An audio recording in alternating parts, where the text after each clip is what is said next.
Welcome to the Basalt Town Council work session. And our first item on this work session agenda is discussion of council priorities for interim manager and a discussion of council manager staff role. Davis. Madam Mayor, members of the council, thank you very much. You have in your packets a list of projects that you have seen before in some form or fashion. Ron Miller gave these to me, and then I added to the very end of the list a couple of items that some council members had provided to me. This list is not intended to be completely exhaustive. If you have other things you want to put on here, that would be helpful to me.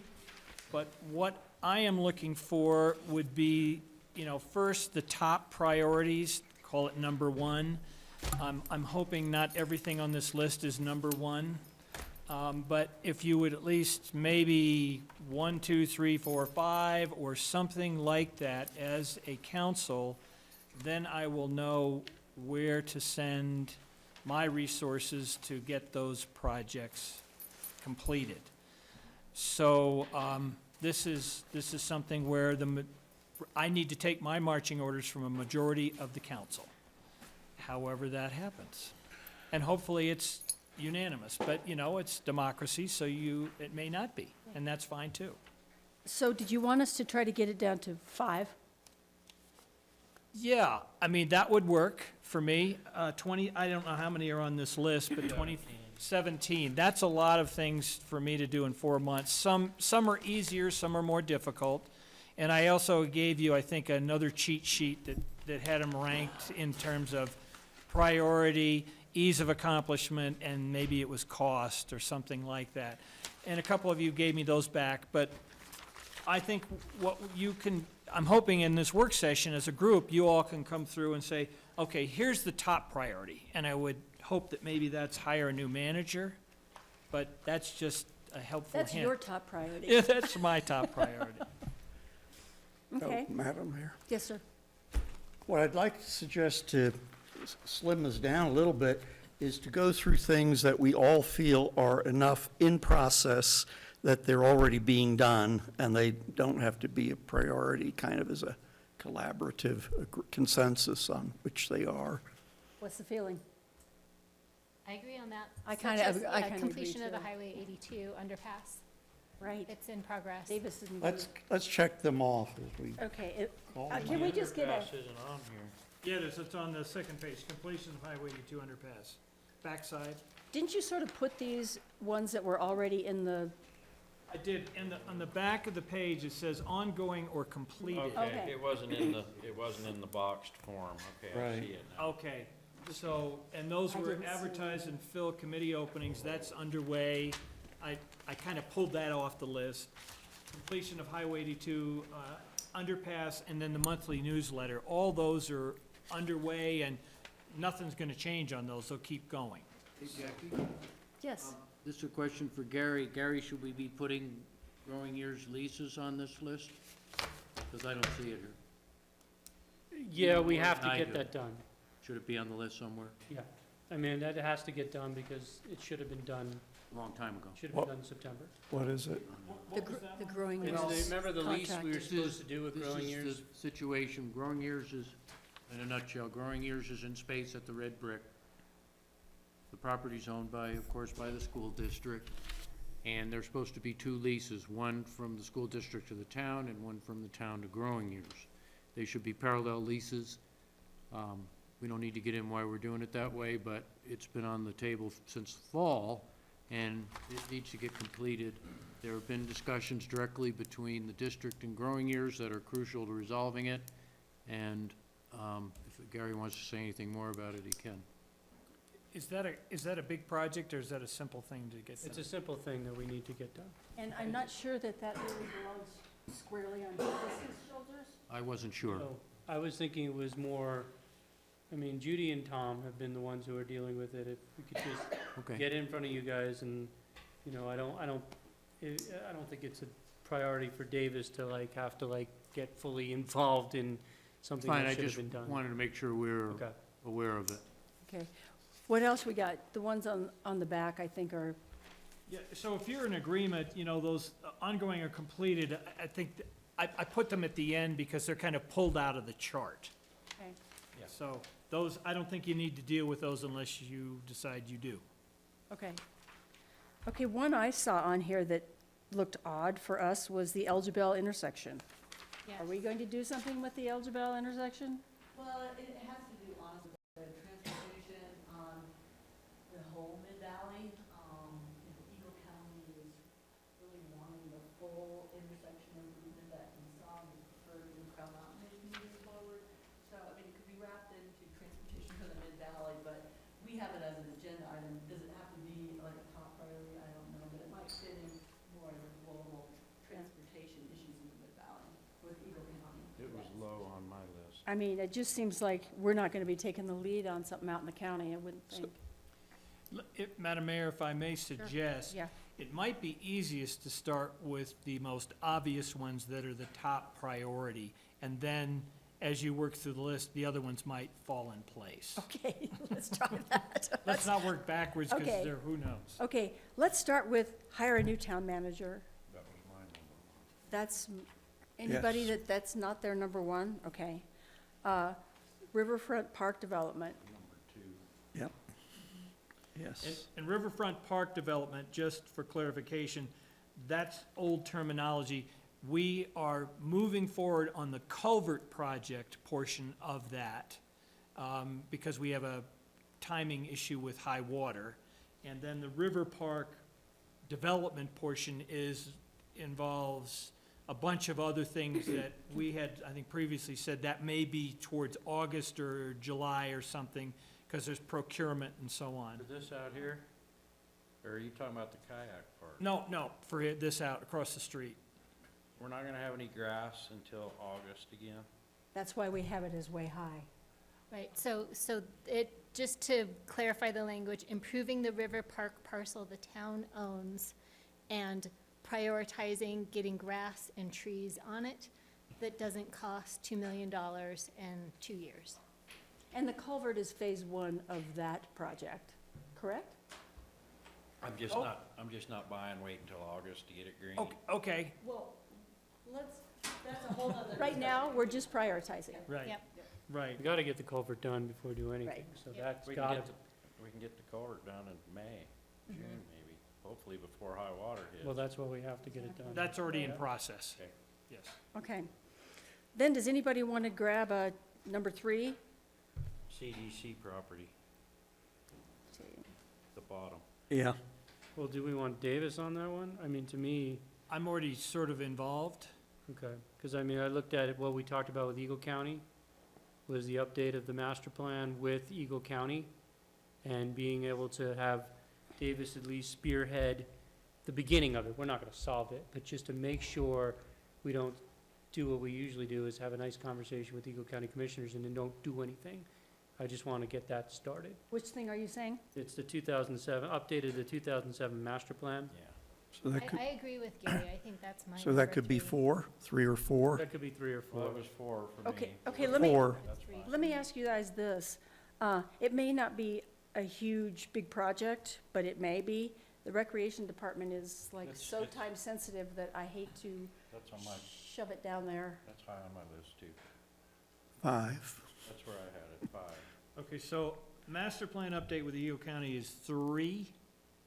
Yes, And some of these, Davis is not going to have that much to do with, but relocation of the rec department, yeah, that's right in your lap, so. Yeah, that's time sensitive as well. Right. So you guys have that as 5? What'd you have I as do. 4? What do you have as 4? CDC property. Either that or, yeah, same difference, Everybody good with CDC as 4? Correct. 3 or 4. And then I had 4. master plan 4, whatever. Okay, wait. So let's agree as we go, because this would be a nice thing for Davis to be able to hand off if we don't get these Yeah. things done. Is everybody okay with the update of the master plan, because we're doing it jointly with Eagle, a 3? Yes. Yes. But Yes. just started, yeah. I Okay. mean, Yes. I'm hoping that doesn't I've made take, some phone calls, so it's Okay. just to get that thing rolling. Rolling, so right? just- yeah. Put the skids under it, will you, Davis? Yeah. Greasing Skids. it. Grease the You say- skids. Oh, grease the skids, right. Right. Put the skids under it. Where did you grow? Pennsylvania. And is everybody okay with CDC as 4? Mhm. Sure. Yes. And then who said 5 was? Oh, Recreation. rec department is 5. That's about as far as Do we need anything else on this list? Yes? Okay, what?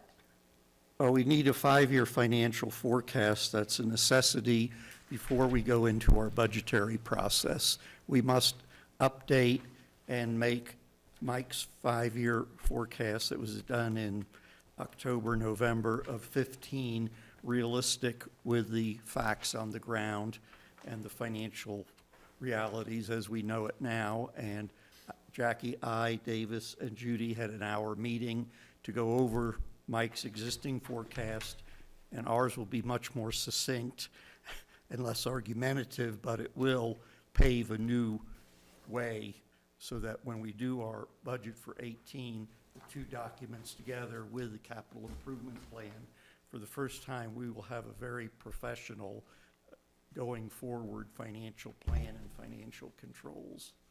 So, Does anyone want to arm wrestle Bernie for number 6? No, I support. Are we good?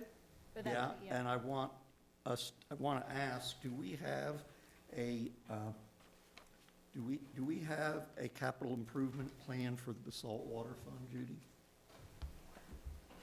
No, we put it in with the general fund, Okay, so we can break it out. do we have an engineering study or a water study on what we're going to need capital for the water fund next 5 years? No, but we need to get it in there soon. Yeah, well, then I would say that's also kind of a 6, too, because that's a very important part of our budget, even though it's a separate restricted fund. Looking at what our needs going forward for 5 years is going to be quite important if we're managing the town as a whole responsibly. So I have, based on that conversation, 6A Yeah, is the Sure. 5-year forecast, and 6B is the engineering review of the water fund and water systems, et cetera. I'd have some other things ahead of that. Okay, let's talk. What are you thinking? and these are done, I would say, by June. These are not, that need to be done right away. It needs to be done as we go or before we go into our budgetary process. Okay, What did you think? Well, I thought the affordable housing would have come higher in the list for me, because we've had some stuff on that, on the qualifications and stuff that I think could use some updating. I agree, that's, I agree, as long as these financial things get done. Okay, but the water thing, I don't know. I don't know if we need to jump into that quite yet. Why is that? Well, what's the big demand that'll be coming? Well, Is it- I have no idea where our water system stands as far as, well, that's just an update. We can do an update. If you get a full engineering report, Uh, it's different than just an update. well, that's why I say determine whether it's desirable to I'll go with conduct. that, an I- update. I would be okay with a thorough update. Okay, Okay. I agree. And I think that there's sometimes sensitivity on this affordable housing Yeah, stuff to get all of us clear on that because it's Right. going to be coming online yeah, like that was tomorrow. another one of mine, and And my- also, like, excuse me, a cash flow analysis would be good of those units. So how are we doing? Okay, so right now, until you guys change it, what I wrote down is 5-year financial forecast is 6A. 6B was the water fund engineering stuff. Like update. Not engineering. Right, Just update. update. And I'm not sure, I'm not familiar enough to know, there has to be something there that we're updating. Public Works will give us an update on anything that may cost us money in the future. Yeah, the next 5 years. Yeah. So it's not quite a CIP, but it's Not quite, wanting but, to know. yeah. And then do you have affordable housing as 7 then? Affordable housing, I guess I have that as 7. Okay. Or it I- could be 5B. Yeah, I think the affordable housing should be 6, and then the 5-year forecast, and the other those are 7A, 7B. Okay, is there? Because the affordable housing is pressing, and that's not June, that's, Are you talking to me or the council? Is this okay, guys, if we move the affordable housing to 6 and move the 6A and 6B to 7A and 7B? Sure. That's what I'm Yeah. proposing. Okay. And I'm sorry, can you clarify what your expectations are on the affordable housing? It's two pieces, cash flow and The requirements. priorities? Okay. And a summary of the program for 216, what happened to the program in 216, sort of a narrative. How many units did we start out with? How many did we add? What was the cost of the units we added, vacancies, and like they were saying, qualification and tenants. And I'd like to get an update as well on the agreement for the Romero Group in Willits and how that is going to work as far as a third party doing the qualifications for tenant selection. Right, and I would like, we'll bring it back to you, but I think it's important that we keep our 17 units separate. Correct. But let's have that, let's, if you can bring us the reasons why and outline what those agreements are looking like, because as well, it influences the habitat by the high school and looking at those third-party. They think you're a messy eater. What I might suggest is, these are sort of categories, and in like, on these last few items, what I might suggest is we'll flesh that out with you a little bit in terms of exactly what that task is, because this is just a category at this point. Okay. So we can make sure that when we are attacking that particular item, we are doing what you want us to do, or what we might recommend that you do. Okay. So do you feel like this through 7 is going to be, That's probably good, unless you have more what about all of things. us? Are we good with I it? think Yeah. another one that's coming up around the corner that we need to have a game plan on before it gets here is Takaw in the, it's a May, isn't it a May of 17? Something like that. That's Lee around the 6. corner. That's really around the corner and And that's, Is that the feasibility study? correct, So should we stick that on as 8? correct. And the budget, Committee for that? They are doing a study that we don't have back yet, right? correct. Okay. So there was, And Actually, is- Jen and I met with them the other day. No, that was Art Base, Oh, Art Base, oh, right, sorry, Takaw, sorry. correct. so there are people at DECA working on it, but we don't really have a group from here that's working on it. We're just waiting for the study to come back so we can see basically how strong a legs they have to stand on going forward. And as well, we have another budget discussion as well, correct, for the monies that are budgeted for them in 17. I don't yeah, know. that's fine if you want to bring that up, but that's separate from the feasibility study. Right. That's totally us.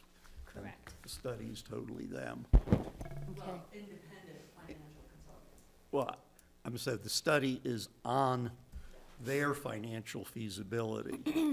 If you want to have a discussion of the funding agreement, that would be separate and would be our discussion alone, so. So are we good? Yeah, that gives me plenty to do, I think. Yeah, Susan? Well, I was just surprised that the tree farm didn't come up. in The which? your- The Tree farm. didn't come up in your list, in terms of, that's a March 21st, deadline date where they're thinking about coming to the county commission. So I was kind of surprised. Well, I think what we're trying to get at, and this seems like sort of a everything in it basket, but I think Davis is trying to determine what is directly on his shoulders to make sure it's either started, keeps moving forward, et cetera. And to me, the tree farm is not really going to be on Davis. It's more going to be on, I guess, planning for And let me just, additional remarks. I mean, it's, once again, it's not our baby. We can, I would chime in that it starts in the Eagle County process, and the town will be offering their comments right, on again, that project, so, again, again. yeah. I realize this list has some random qualities to it, Yeah. but this is giving me a good picture on what you all, as the council, feel the priorities are. All right. Are you warm and cuddly now? I feel the warm and fuzzy happening. All right. Anybody, anything else? Welcome, Auden. Thank you, sorry I'm late. You're not the latest one. So there you are. Okay, thanks, everybody. So the other part of this discussion, Susan was going to talk to us about the climate action plan. Oh, I think Davis has one. Oh, I'm One- sorry, one more Davis. thing. Oh, sorry, Davis. You have a memo in your packet from me Oh, about that's right, the sorry. home rule charter and kind of how things are structured. And I'm the new guy on the block here, so this is important about how we do business in the town. And I think Sam Mamet was over here for a new council orientation. I wasn't part of that. I actually did end up watching tried to watch a little bit on television on my UHF thing, but there was no sound, so that was a little odd. But I understand that he talked a little bit about kind of the role of council, the role of the manager, the role of staff. Your home rule charter very clearly spells that out, and I have clipped out what I thought were relevant sections of that charter that speak to the town manager and what the town manager's responsibilities are, that you can also have an acting manager, which is me at this point. And just to be clear, that, you know, the activities, the requests of council for information or direction to what you want to see staff do should come through the town administrator, town manager, and from the town manager to staff.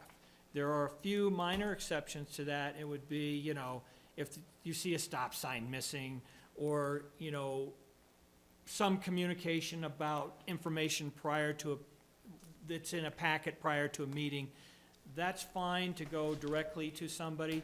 But I would ask and just remind you that larger things in terms of what I am supposed to do or what a staff member is supposed to do should come through the town manager, and then I can direct that to the appropriate staff member.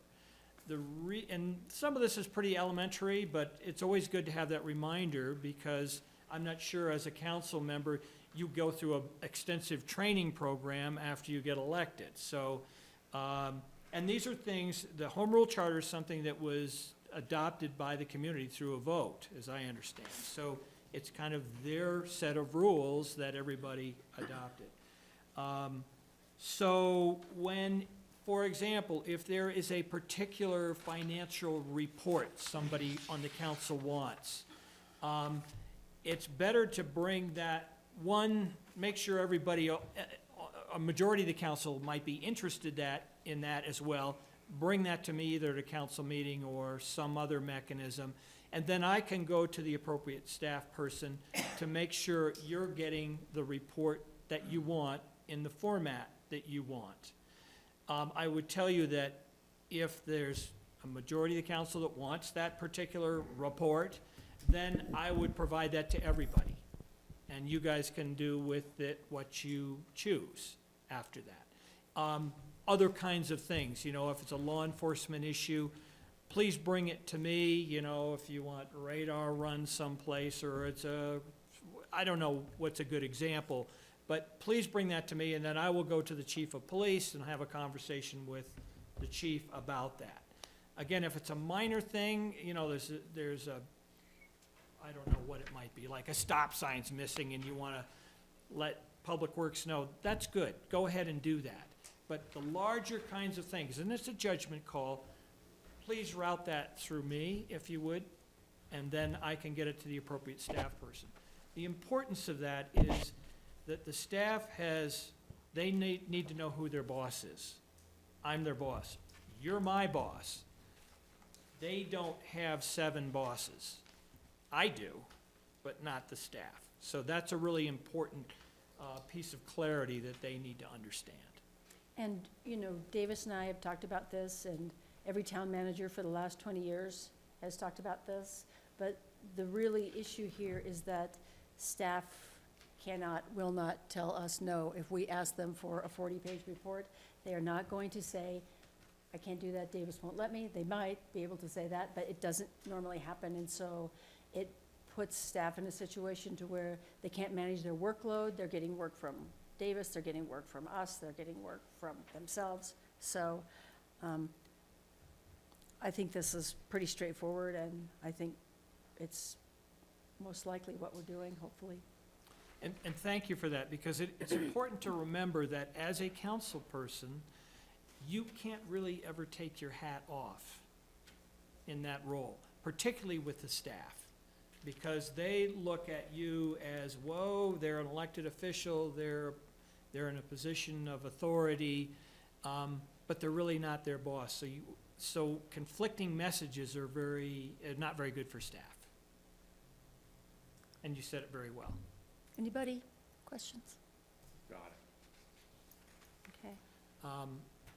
So with that too, I guess one of the requests I would make too is if you have something you want from me, it's helpful. I get lots of emails every day from all kinds of folks. And if you could, at times when you are communicating to me via email, if you had 15 different thoughts, if you take an extra 5 minutes and put them all in one email, that would be great, because I will do my best to get through them. My days are pretty crazy, you know, I'm everybody's newest best friend. And so a lot of people meet with me, and today was an example of, you know, from when I got here till just before the meeting, it was pedal to the metal. So I'm trying to do my best to get back to everything, and so the more concise and consolidated you can be with me, the more efficient I can be in terms of getting back to you. Thanks, Davis. And I'm available for phone calls anytime you want. Yeah, thanks. I think we take that to heart, you know, we just forget that we're not the only ones I know. on the earth, It's so. always good to have a reminder. Right, appreciated. Okay, so as not to move on without asking, are you finished? I am finished. Thank you very much. I appreciate it. It's helpful. Susan, did you want to talk to us about the climate action plan? Well, I do, and Jerry Twilliger is here from the Green Team. He can come up at the table, and Auden Schindler is here too. And actually, Sarah Gruen from CORE was actually going to do our real presentation, but the weather was so bad, she couldn't get here. So I'm going to take it, and I think Auden and I can kind of tag team. I think we had a really good introduction to the climate action plan with the county commissioners. Could we just ask Jerry to come up in case he has something to say, so it's picked up on the mic? He's the only one micless. You know, at the last meeting, Eagle County Commissioners were here, and they talked to the town council about the urgency of the Eagle County Climate Action Plan and urging us to adopt it. And the Eagle County Climate Action Plan is a great plan. It talks about the urgency for taking action and what the kind of the menu of items for the entire county and what they can do, and it's like a 59-page document. So what we're doing in terms of adopting the Eagle County Climate Action Plan is the Green Team is proposing that we adopt the Eagle County Plan regardless. It's going to apply to all of the town of Basalt, whether you are in Pickens County or Eagle County. But most importantly, the Green Team felt very strongly that the town of Basalt's plan should just be a one-page document, that it should be more action-oriented, that it should be different than spending a lot of money, kind of analyzing or developing a sophisticated tool for how to measure different options, that we should go right to a climate action plan. And I'm just going to point out two important pieces of this. One is that we are adopting the Eagle County emissions reduction targets. So that's, 80% reduction by 2050 and a 25% reduction by 2025. So that's one piece that's really important. The other one is carrying on this idea that the town of Basalt yearly is going to try to commit to $100,000 a year for specific items to reduce greenhouse gas emissions. And obviously we can't, in a resolution where we're adopting a plan, we can't commit the town, but we can make a strong statement that that's our intent in the capital improvement plan and the budget plan of doing that. I think there's something else that I really wanted to emphasize. Oh, I know what it is. Steve Casey from Holy Cross called both Judy Tibbetts and myself today, and he was extremely excited that the town of Basalt was looking at doing this, and it was going to fit into kind of their mission and would help their targets. And I think he actually provided a little bit more detail on that to Judy. Judy, do you want to add anything to that, or?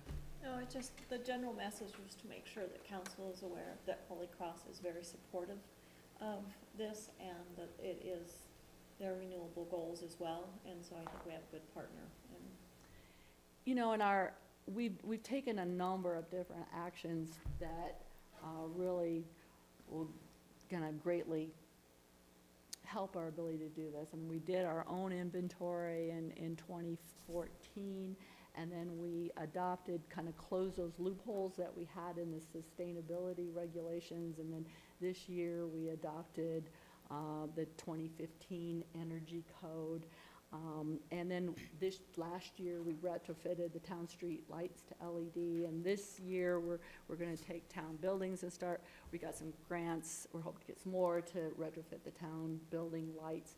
And number 3 is saying, okay, we need to monitor what that is, and monitor our effectiveness, and be prepared to make changes to those regulations to improve them the best we can. It might mean revisiting how we do our renewable energy program, our rent program. It also, this is adopting the plan, but it's not putting it into the master plan. We want to take action immediately, you know, and looking at how then to incorporate this into our overall master plan and other land use policies, et cetera. So Jerry and Auden, you want to pick up on that? Anything, Jerry? You're in the hot seat there. Am I in the hot seat? No, I believe that Auden felt that we should push Holy Cross itself to become 100% renewable, because a large majority of our energy use in the town is electrical. Yeah, I think that a couple features of it you highlighted, but the Holy Cross partnership is a huge piece. They're eager to work with us. They have a super progressive renewable energy agenda, and you know, other communities that aren't legendary for being progressive, like Pueblo, Park City, and others and Moab are pursuing 100% renewable power. So this is a great opportunity to work with Holy Cross. The $100,000, it's not that much money. And I think we can easily, you know, if we retrofit the pumps at the pool and a bunch of lights, that's $100,000. And when this town spends $100,000 on energy efficiency, we're gonna save, who knows, 30%, we'll make 30% on the investment, 70% on the investment. So that's great. The one observation I wanted to make is the Green Team didn't want to spend months and months and tons of money developing a climate action plan, which other municipalities do. Instead, we said, Eagle wrote a beautiful one, we'll sign on to it. So that saves a lot of time. Now, the targets in Eagle County are aggressive. Everyone's climate action plans are aggressive. So 25% by 2025, that's very difficult to achieve. And then 80% by 2050 may be impossible to achieve. So there's an element of, we make the road by walking, or maybe we build the airplane while falling. But that's true of every municipality, every county working on climate. So we're gonna, I think over the years, as the problem gets more urgent, we're gonna realize that and ramp up. But I think this statement of intent is really important. I have a couple of questions. When I was reading through this, I was having a hard time getting my hands around, just like priority 1, 2, 3, but let's say pushing Holy Cross and working with them publicly to ramp it up is maybe zero cost to us. So let's somebody list me like the top 3 priorities of $100,000. Just, I mean, I know this isn't scientific, but so I have an idea of what is really worth it and what isn't. Because I went online and looked at where the energy is being spent and what's killing us, and it's not necessarily the light bulbs. So I'd like to hear. Well, I from- think it's not the light bulbs, but if you have $100,000, you can spend a bunch of it on light bulbs and make that money back immediately or within the next year. And then you say, what other projects are big priorities? I think the town ought to focus on big buildings that use a lot of energy and then get into them and would have to audit them, and then we'd replace boilers and pumps and motors and so forth. So Boyd's the person who would know this. But the goal, the Green Team's goal was to say, we want to make a statement and spend a chunk of money purely on efficiency on climate every year. And I think that's going to be, it's not only going to be easy to do in terms of finding projects that have payback, but it's going to be a fiscally very smart move. And we've started this, Susan and Boyd already have started this with light bulbs, and that, you know, what have we spent, 20K or? Yeah. So that's gonna already be paying dividends next year. And then I have one more, and then I'll cut everybody else loose, but Mark Kittle, that's this guy right here, has mentioned more than once in meetings that we have land and could do some of our own solar, right? Can you say that again? I concur, I did, I've said that a number of times. So, where does something like that, some kind of a big sort of kick, enter into this? Is it part of what we would be talking about, or? Jerry, I'll let you comment too, but I'll just quickly say, I would love to do it. Mark and I have discussed this. It's just biggest bang for the buck and how you finance it and whether we can. But I think it's a great, To add to that, we use Clean Energy Collective a lot in Snowmass to offset these fees. We mitigate and allow them to get off-site solar to mitigate for their snow melt and their spa and their outside pool. Right now, they're out of room.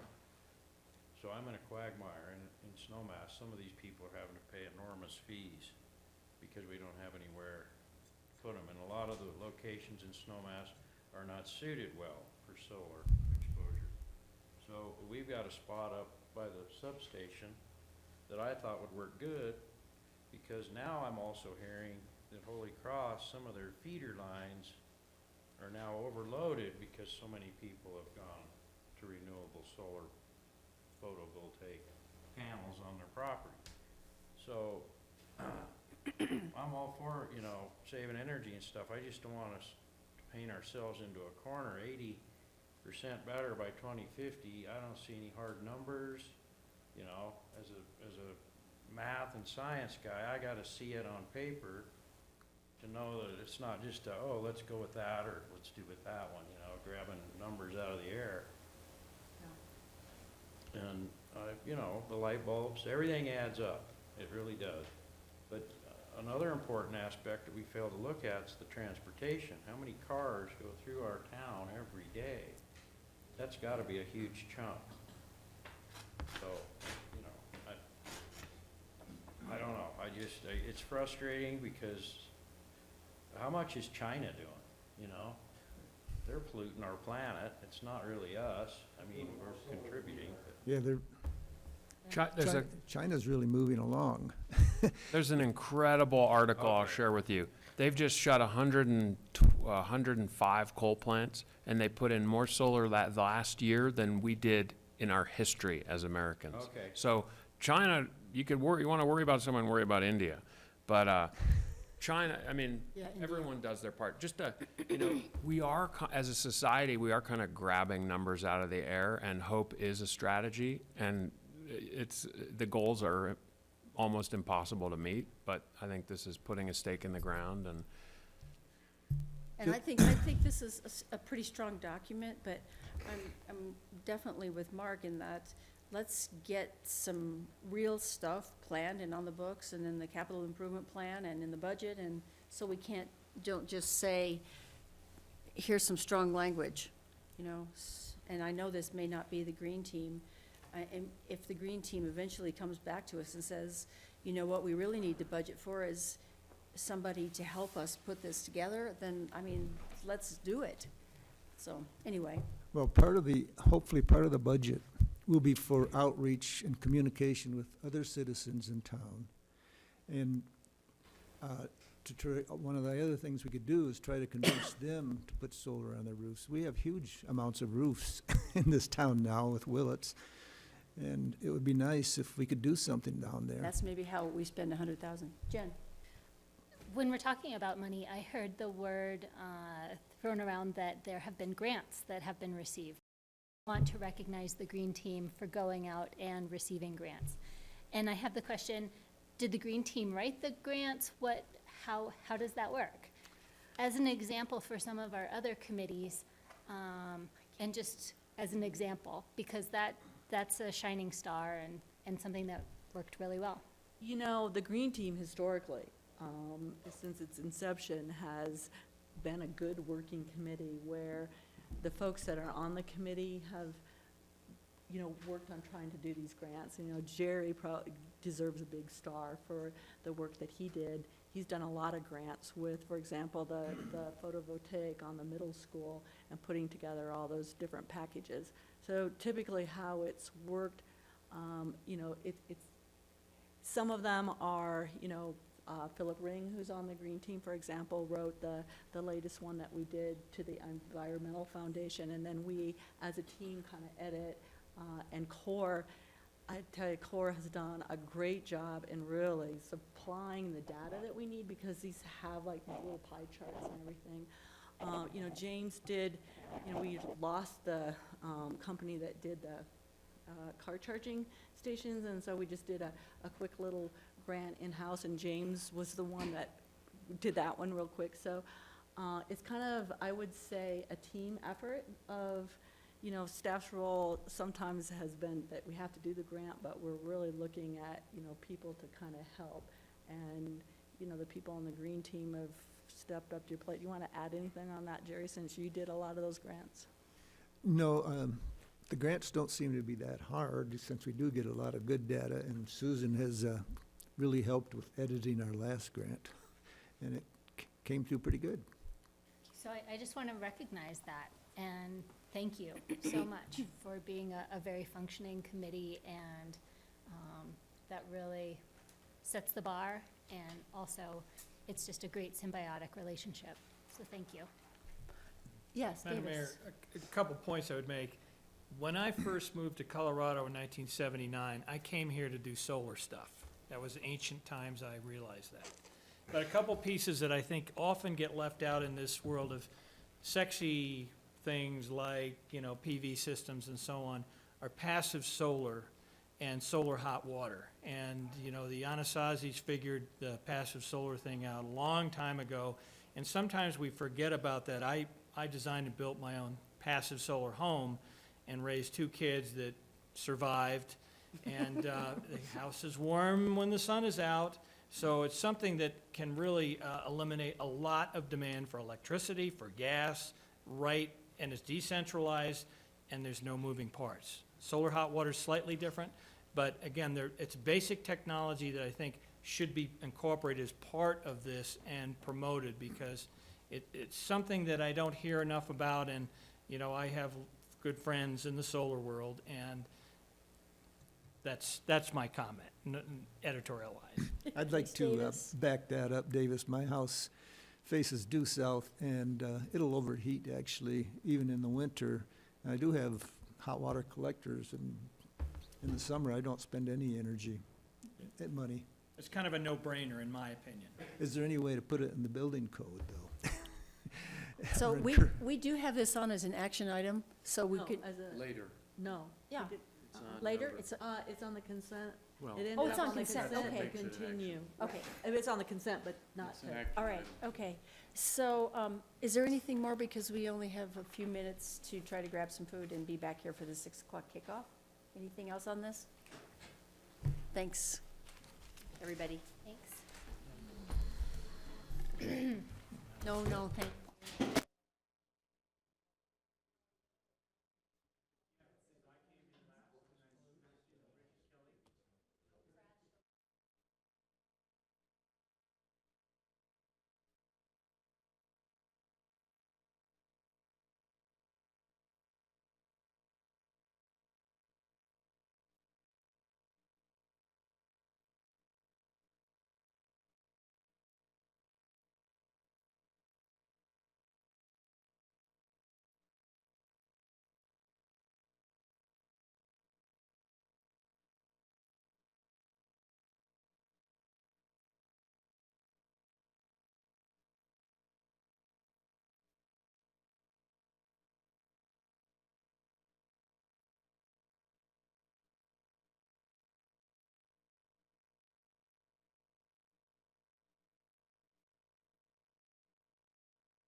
Welcome, everybody, to the Basalt Town Council meeting.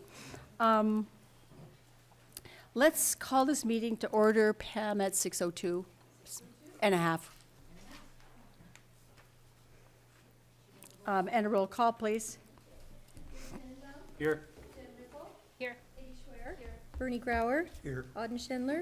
Here. Mark Kittle. Here. Jackie Whitsitt. Yes, Everyone's present. Yay. great, thank you. Welcome back, Katie. Okay, I have a couple of things that I would like to say before we get started. First of all, we would like to recognize our chief of police and the Basalt Police Department. I don't know if the chief is still here or not, but as you probably all know, we had some folks running around at large out there with a gun in the last week or so, and we are all very happy to have survived that, where nobody in the public or in our community was hurt, and the fellows that were running around were not hurt either. And this came to as positive an ending as it could have. So we want to thank our police department.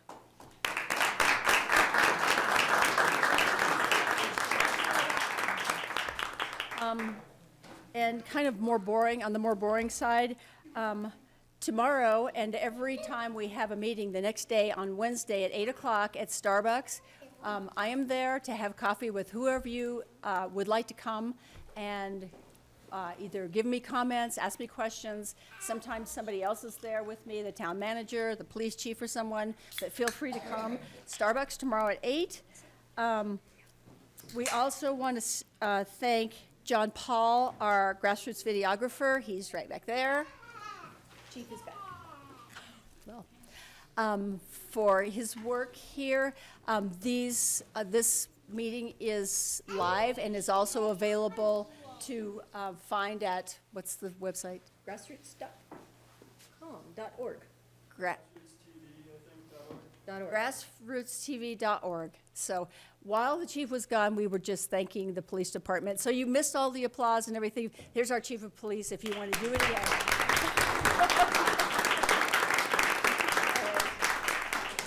Okay, before we go any further, we have recently instituted a meetings procedures, and that information is on the wall, a couple of different places. And the two main deals associated with this is that we ask that everybody on council and in the audience, please ask for the floor rather than just commenting on your own.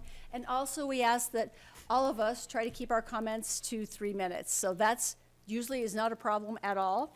And so we want to get to the really fun stuff. So our first really interesting thing is our Basalt Students of the Month. And this month we're giving awards for the Pillar of Caring. The Pillar of Caring means that you are kind, you are compassionate and show you care, you express gratitude, you forgive others, and you help people in need. So the great thing that happens for the kids that get these awards is that you get a free swimming pool pass for the summer, in case you didn't know that. Whoever's clapping out there. So let's start with, well, Auden's got his mouth full. How about, I don't have one. oh, you don't have one? No. Here. I would love to welcome Ryan Markinowski up here.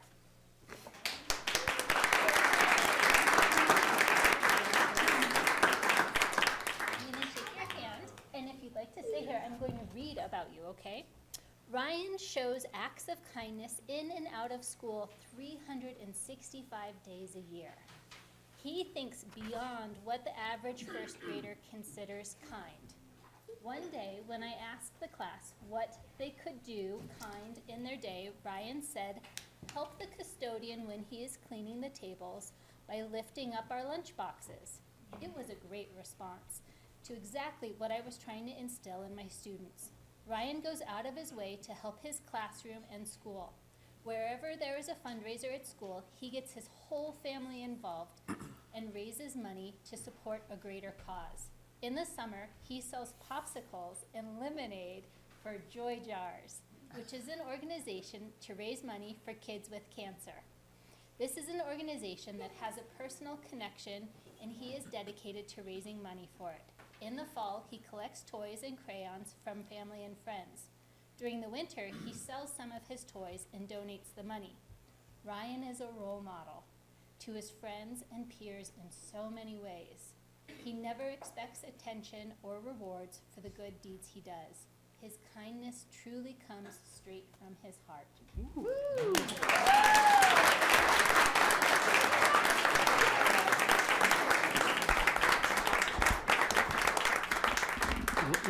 Let the tuxedo top be noted in the record.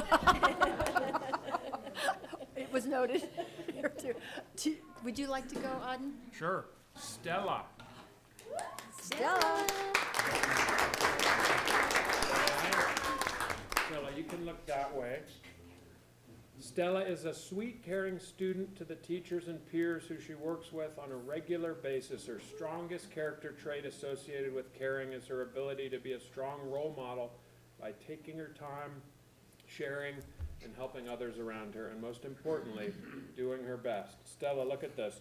You get this gold-plated certificate that you can put in a frame and hang on your wall. I'm going to give it to you now. Congratulations.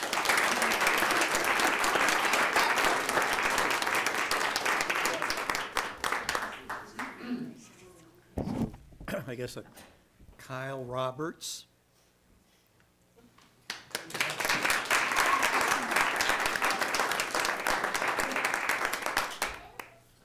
Kyle goes above and beyond to help his friend Oliver Harrington. Oliver was born with a disability that confines him to a wheelchair. Kyle and Oliver are both on the BHS football team, and Kyle does his best to include Oliver in football and in crew, the homeroom class.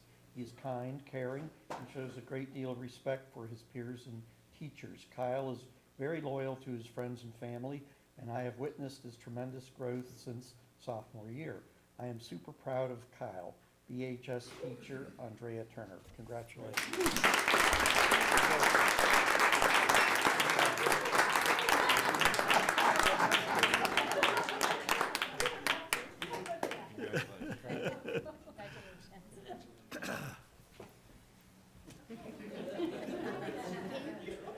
Marisol? Marisol? Oh, darn. Okay. Jonathan? Yeah.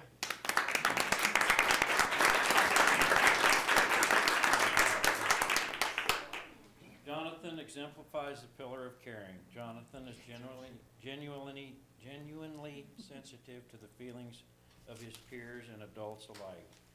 He always greets everyone with his infectious smile, shares his contagious sense of humor, and finds a way to make those around him, I didn't write this, about him themselves each day. Jonathan is an outstanding student, citizen at BMS. Great job.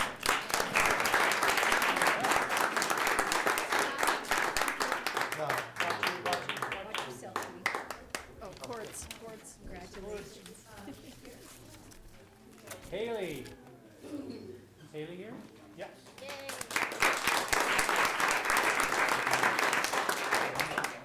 So Haley shows compassion and caring for others every day at Basalt Middle School. She is always treating others with kindness and respect in the classroom, halls, and school-wide. She models great citizenship and is a leader. Haley is a great student and helps maintain a positive culture and climate at Basalt Middle School. Congratulations, Haley.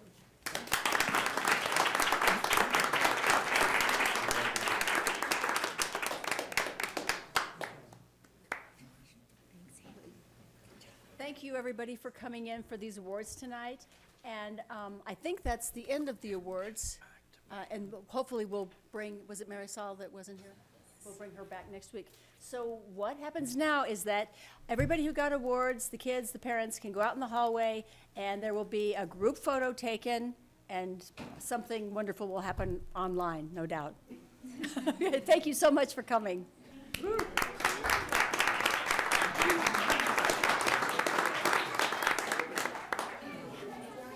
Oh, you gotta give him a second. Pretty cool. Isn't it? Yeah. Most rewarding part. Right. Now we get down to government work. Well, it's really cool. Kids kind of like it. They do. They're gonna be sitting up here one of these days. I hope so. They need training early. We need replacements.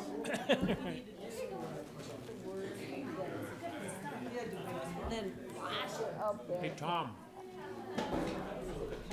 What's your email? aps.pc-pc? No, but that, she sent it to,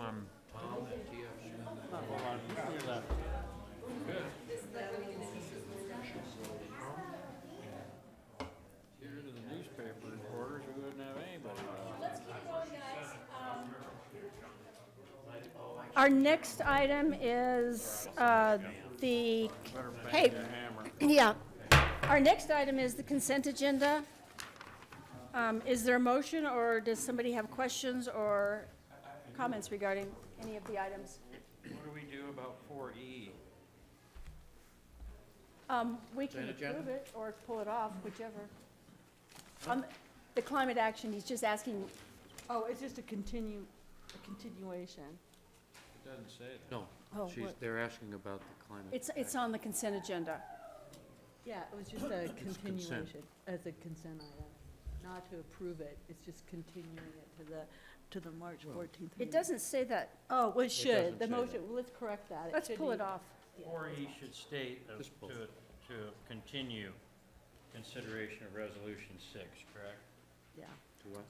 to March 14th. Okay, so we'll just change Yep. the language on that item on the consent agenda. And then I can make a motion to approve.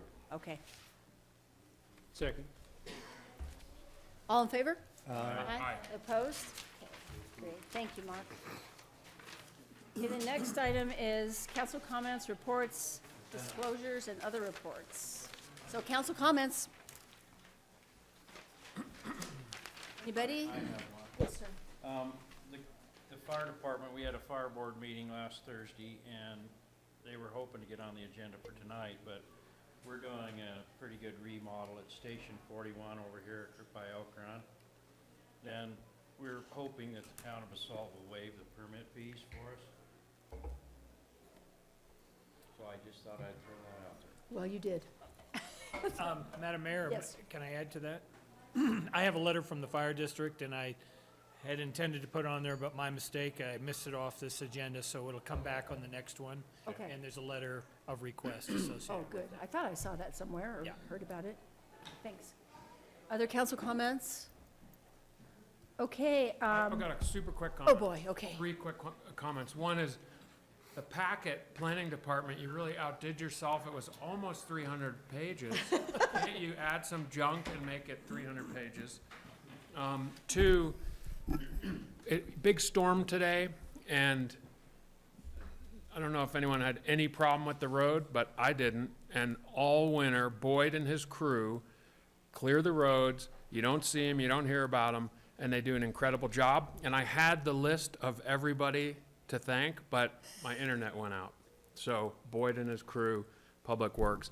And then, Jackie, I just want to echo what you said about the police and Eagle County and Pickens County Sheriff. This incident that we had required a lot of our guys to be up all night. It was scary. And if you look at national news, these stories are playing out differently. You know, you had 2 African-American kids in the community, maybe with a gun, and our story was, well, everything was okay. But everything's okay takes a ton of work and a ton of effort and a lot of thought, and it's all the agencies work together on this, and we should, it was pretty remarkable that it turned out with nothing at all. That was only 2 things, wasn't it? And I'm done, that was 3.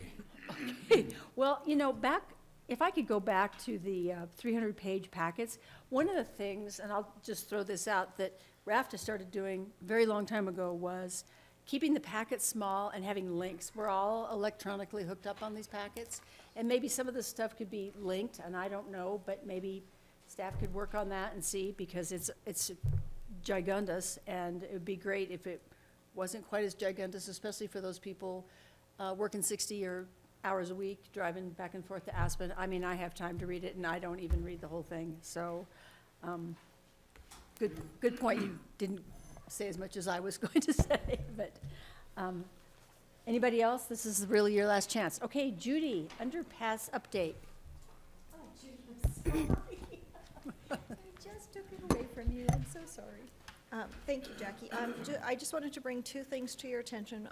Last time, Nick and GR were here with our update on the precast pieces of concrete. And so I just wanted to tell you that our underpass is, it's not my girl has only barked on July 3rd. I wish it was her, but at any rate, that is going really well. And so we are continuing to work with a company, and we won't know for 4 to 5 weeks, but at this point, we have no reason to believe that it's going to turn out any differently, so we are going to continue to work with that. We will continue to keep you updated on that. So that's going really well, and the most important piece that I wanted to bring you tonight, and we're going to put it up on the webpage tomorrow, and it's timely because by the time we get together again, we will have started, you will see us out there. So mid-March, that week, 13th, 14th, somewhere in there, we are going to do what we call the waggle. So we are going to shift. So in the beginning, we shifted the first time. We are shifting to the second, to the other side, and we will begin that work. And then school has their break the following week, so that will be a little bit trying just to make sure that everybody remembers when they come back. But we will have lots of people on track to help the raft of people. It's going to be a little bit longer walk. But safety being our main concern, that's the reason. It's not wide enough to have the buses and the people next to the barrier. So you will see that, but I just want to keep you updated because by the time we get together again in March, we will have already started that process. So watch your website, and I'll continue to send emails and updates, but. Questions for Judy? Thank you, Judy. Yeah. Okay, Picken County Whitewater Park, construction hours extension, Davis Farrer. This is an informational item for you. In the code, I have the authority, under certain circumstances, to allow extension of the work hour limitation, and they have requested to work the next 2 Sundays because of timing. I don't know whether they're gonna actually need that or not, but they have to be out of there by, I think, March 15th, and we need to get that done so they can move forward. So I have granted that. As part of that deal, there was one resident over there who had been disturbed by the construction activity, and I talked to Picken County, and they're willing to offer that person a couple nights at a hotel, motel, so they don't have to put up with the sound. But I just wanted to let you know that was going on, and their construction will continue, and hopefully they'll get everything in place, because they won't get another extension. Thanks, Davis. Any questions for Davis on that one? Okay. Our next item is citizen comments for items that are not on the agenda. Are there citizens here who have comments for items not on the agenda? Yes, sir. Please come forward. Mayor Stevens, yes. Rick Stevens, Basalt. Couple things. Yeah, the packet's daunting. They have been for a while. But all I have right now is a phone, so it's even really harder to read on it. But I wanted to say a couple things. One, relative to Davis's guidance this evening on how the relationship between council and manager and staff work. I think that process really speaks loudly to the citizens in the community that there is a way to reach your elected officials, and then again, they will reach out to the appropriate staff people, and then it'll come back to us in a quick way, I would hope. When it doesn't have a disciplined process, it seems to get pretty scattered, and the messages that get sent may not be received, and the answers that get, questions that get answered may not make it back to the party who brought it up in the first place. So it may go a long way to clearing up some of the misunderstandings. The other thing, you know, I'm here because I had the opportunity to be in affordable housing in 1981, and it was a pretty simple process. And I don't know if any of you guys ever gone through those processes, but I just had the opportunity, and Judy helped us out initially with purchasing a unit in Basalt under the Garfield Housing Authority guidelines. My son has since sold that and purchased a unit in Carbondale. And what we experienced over a 6 to 8 month period trying to work our way through the maze of regulations and guidelines was pretty interesting. And it varies from jurisdiction to jurisdiction considerably. We did end up having to get a legal counsel. Some of the things we learned was that there are not enough appraisers trained in the valley that can go appraise a deed-restricted unit. So it's very difficult to get an appraisal on a deed-restricted unit, and there's only a few banks that will actually do that. And unfortunately,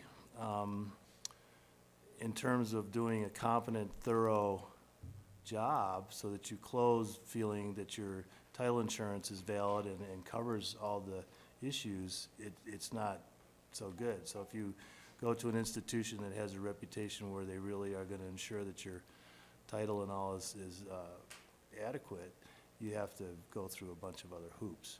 So as you go forward with this, try to maybe reach out to some of the resources that are in the valley that do this every day and see if you can't get more congruent with the other communities, because it was pretty tough and it did cost a little bit more than anticipated to get through it. Deed restrictions that are recorded in the county don't always match the restrictions that are in the jurisdiction's housing guidelines, so that was tough to sort out.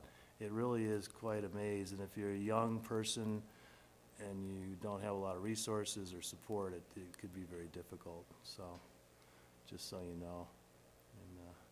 And these guys that helped us are willing to reach out and help governments kind of put all that in one place. So, thanks. Yeah, Tom. Just a short comment, Rick. I don't know how, what you're describing is different than APSH's process, but up valley, these deals go through really smoothly. Right. Rarely does a seller or buyer have to hire a lawyer. Right. Appraisals are almost unheard of because the value is the maximum resale price. Right. Well, as soon as you get out of Pickens County's and Aspen's umbrella, you're in a different ballgame. And it's okay, you know, you just have to learn how to maneuver through it, but it is, If town could piggyback on any of that, that would be great. yeah. And I think you're gonna see more units coming available that are outside the Aspen-Pickens County Housing Authority's jurisdiction, which means you'll have Garfield, Eagle, Town of Basalt, Town of Carbondale, you know, all providing housing opportunities. So let's try to make sure that all those housing opportunities come under the same general criteria: income, residency, all those things. So, okay, thank you. Thanks, Rick. Other citizens with comments for items that are not on the agenda? Okay. Our next items are town council actions. The Forest Service Upper Frying Pan Vegetation Management Project, consideration of revised council comments on proposed plan. Susan, please. Okay, and I would just ask all the Forest Service folks to come on up and sit at the front table and just bring an extra chair. I think there's 3 of you here. So this item has, and I think actually they have a flash drive to hand to James, maybe with some maps on it. We brought handouts, we did not okay. bring them. Okay, Sorry about that. that's fine. So, tonight what we're looking at is the opportunity to provide some revised comments to the U.S. Forest Service, and we only have 15 minutes put on this agenda. And this has to do with the Upper Frying Pan Revegetation Management Plan.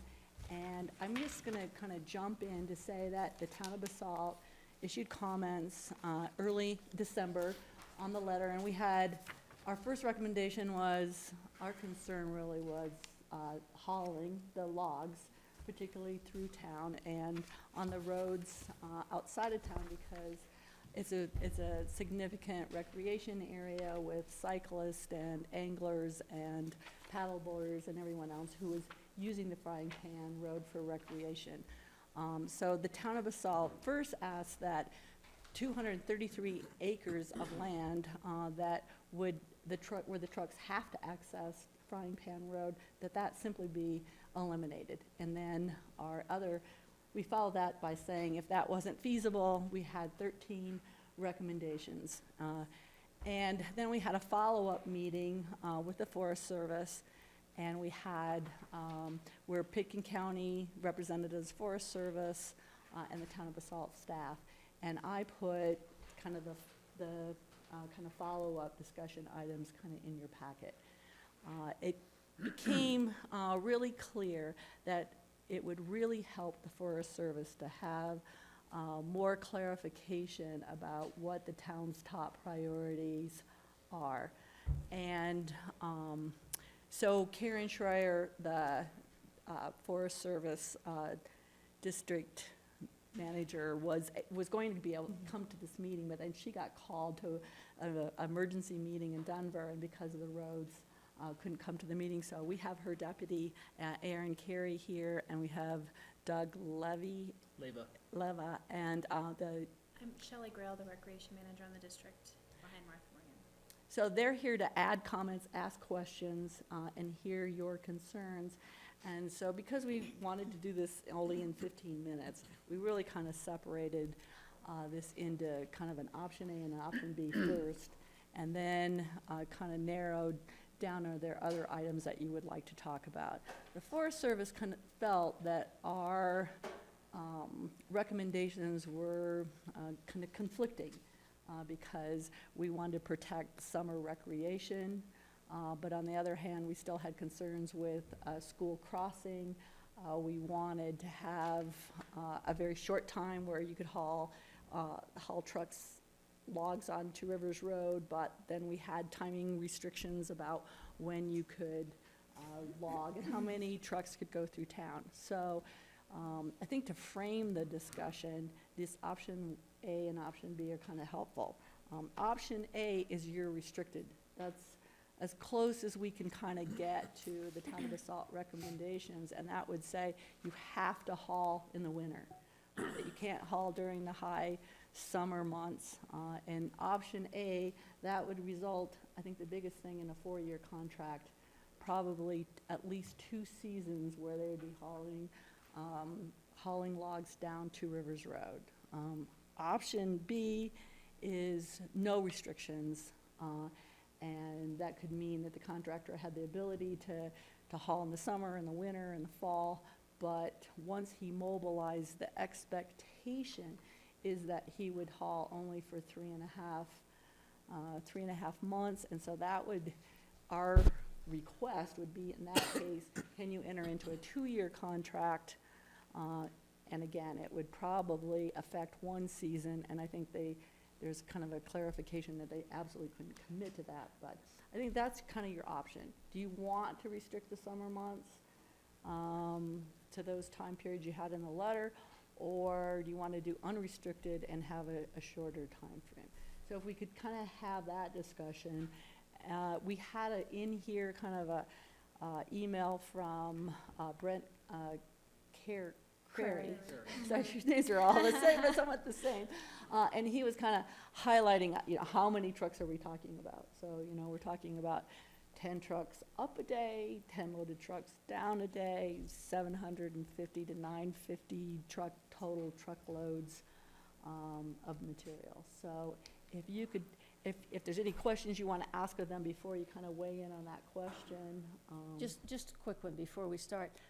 Could you just recap for the public and us again, why it is you couldn't delay or not harvest that 230 acres or whatever? Because I never was clear on the why. Delay until, can you Or clarify your never. question? Or just drop these Yeah. units from the project? Yeah. So that is actually still part of the decision space. Karen Schroyer, being the district ranger and the deciding official on this project, will take into account comments from the public, such as the ones that you submitted. She'll take into account the analyses put forth by our interdisciplinary team, which includes wildlife biologists, recreation specialists, aquatic specialists, road engineers. So they'll be looking at the proposed action, which for the time being includes that 233 acres in the Seller-Deemer area, those are the two units that would haul out of the frying pan. All of the other units would be hauling out the Eagle Thomasville, and down the Sylvan Lake, side. So right now, it's included in the proposed action. Our specialists are analyzing what the potential impacts of that action would be, both positive and potentially negative, to a variety of resources, including recreation. And at the end of that, Karen will weigh all of that information and make her decision. So there is still some decision space there to drop units, or she may want to move forward with all of the units that are in the proposed action. The reason to move forward with all of the units would be, well, we're not seeing any major detrimental impact to the resource.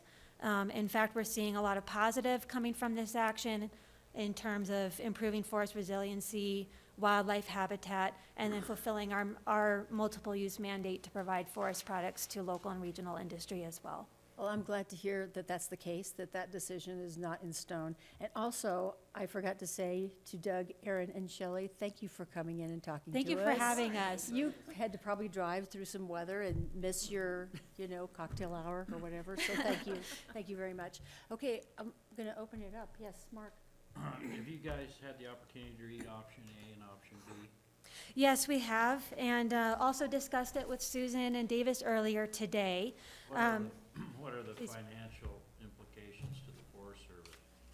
If you wait and do the 4-year plan, isn't that gonna cost you guys more money, or? It doesn't cost us money, so we'd be looking at putting this out to bid, I see. and operators would then bid on the contract.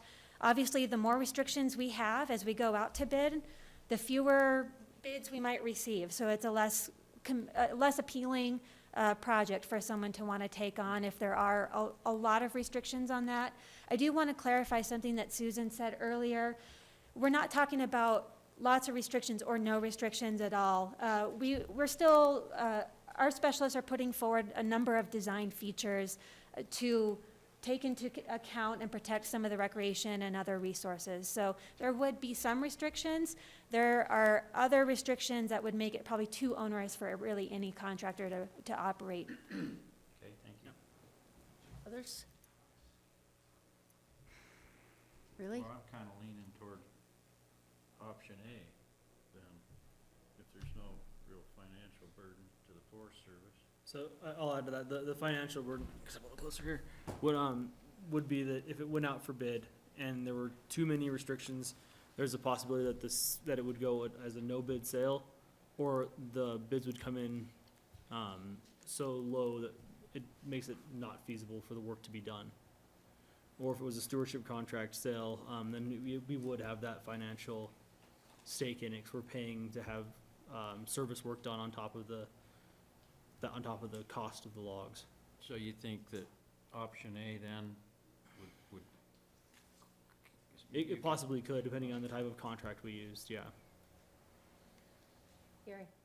So, whenever you talk about logging in these areas, you always get a really positive response, and I'm saying that sarcastically. And so, the reality is you need to do some logging for habitat improvement, protecting, there's big power lines that go through there, there's other things, and I feel for you guys because I do it too. It's very hard to really educate the public on why these projects need to happen. And the reality is that from what I hear, it's just like they don't want, when they hear 700 to 900 trucks coming down Frying Pan Road over 2 summers, that's it seems like a lot of trucks.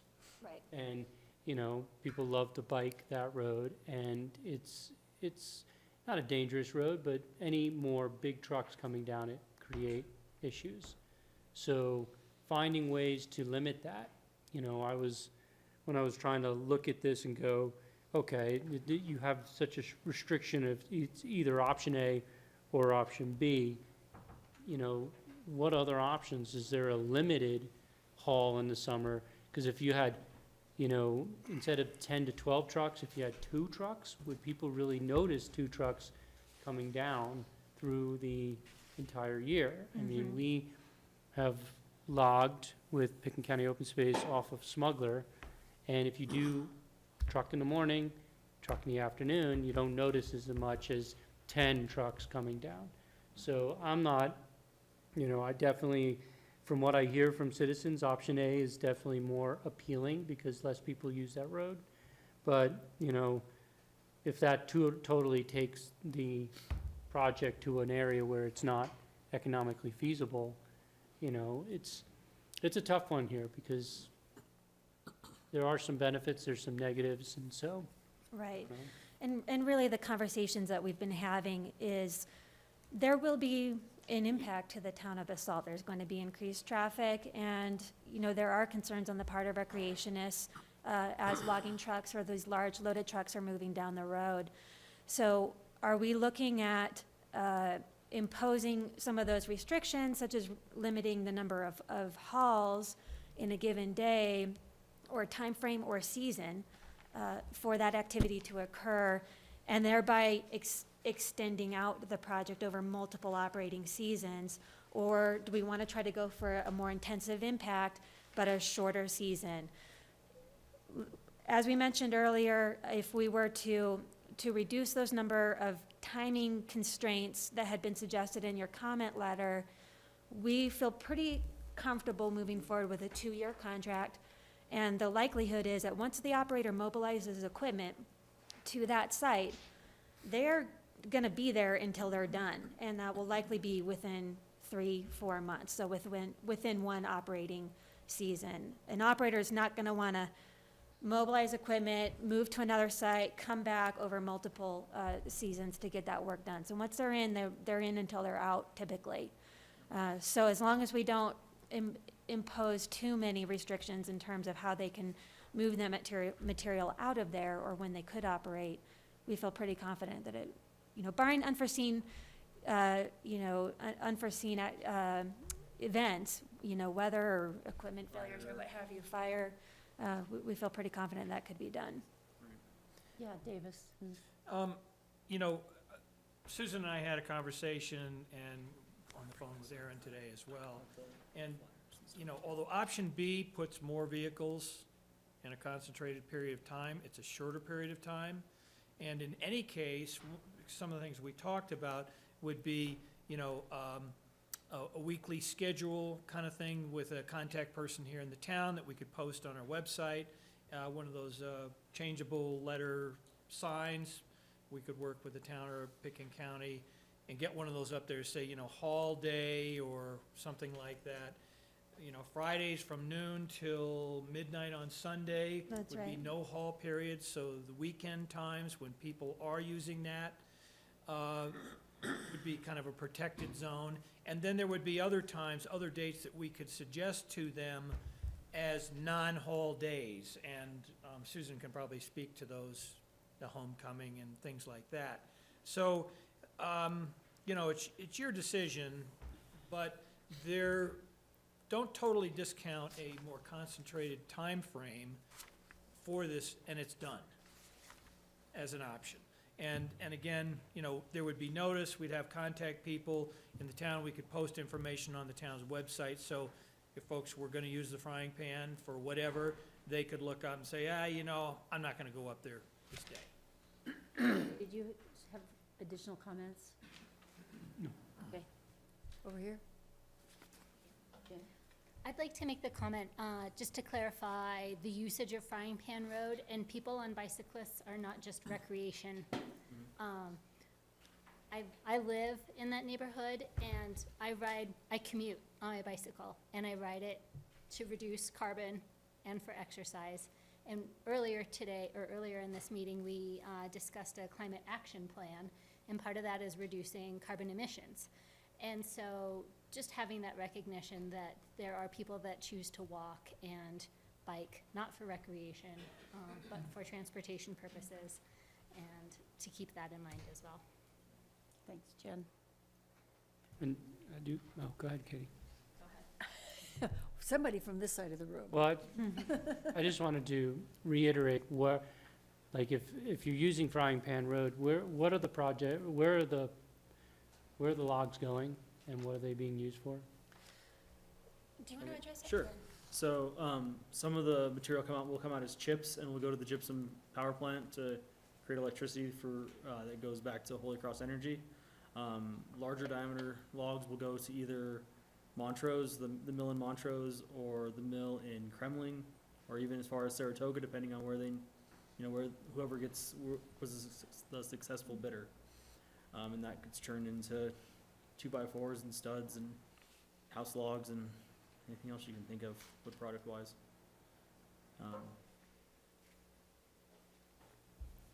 So it's a long way off, but.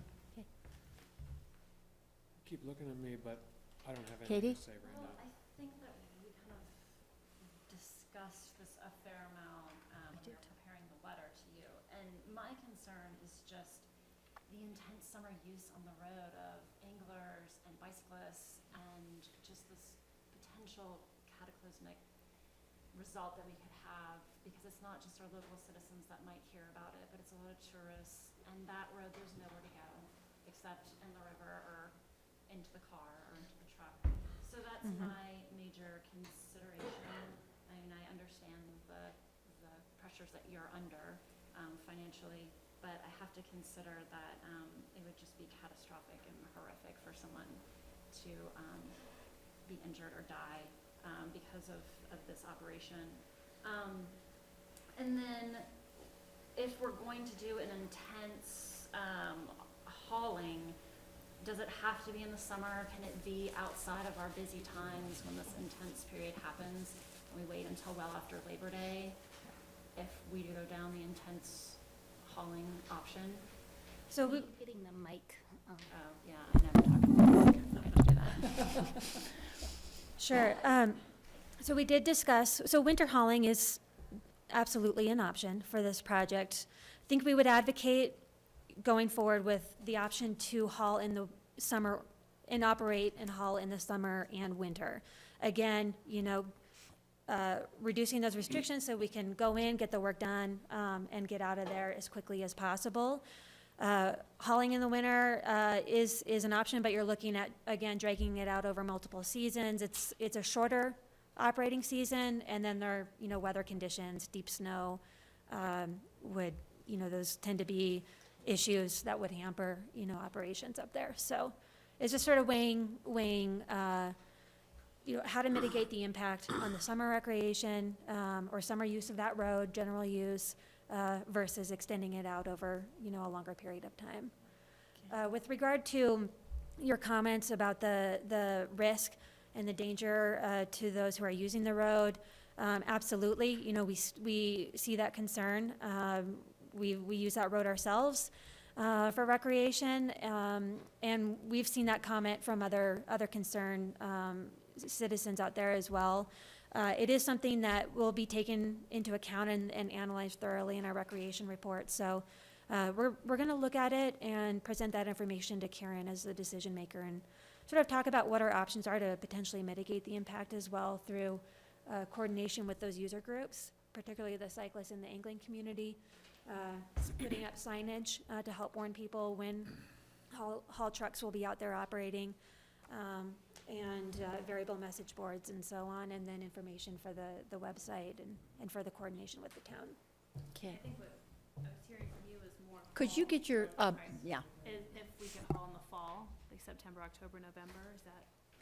Yeah, just outside of the intense use of that road by both anglers, cyclists, and those that are going up to Route I with boats and recreating.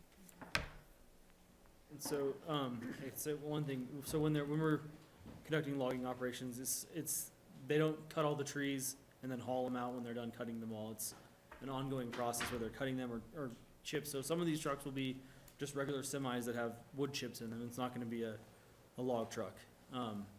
But they don't have the space to cut it all and do all the work and then bring all the trucks down at one time. They have to kind of haul as they go. Because it would be a lot easier if we could stack the logs there and then haul them all at one time. And then you could even close the road or whatever, but that's just, there's not enough working room up there to haul over that short period of time. And so when it comes to hauling in the wintertime, you have to plow the road, up the Forest Service road, and it's more dangerous for the loggers to haul on snow-covered roads. Yeah. Bernie?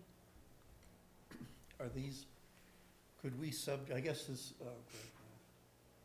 could we limit these haul trucks to a lower than posted speed limit?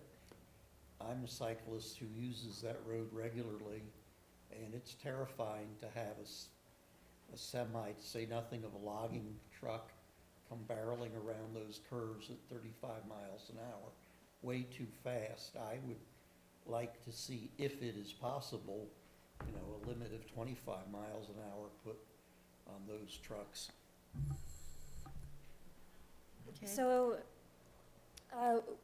as a Forest Service, we don't have jurisdiction on any road outside of National Forest. So we can work with contractors as they're operating on National Forest and That's what I'm thinking, is putting this on the contractors, that's in their contract, that their hauling trucks have to obey some lower speed limit, and I see that in highways and other things, and no, we don't have the jurisdiction outside of our town either, but it seems like that could be a contractual requirement in the haul contract. Certainly make me feel a lot more comfortable about getting it done in 3 months and over.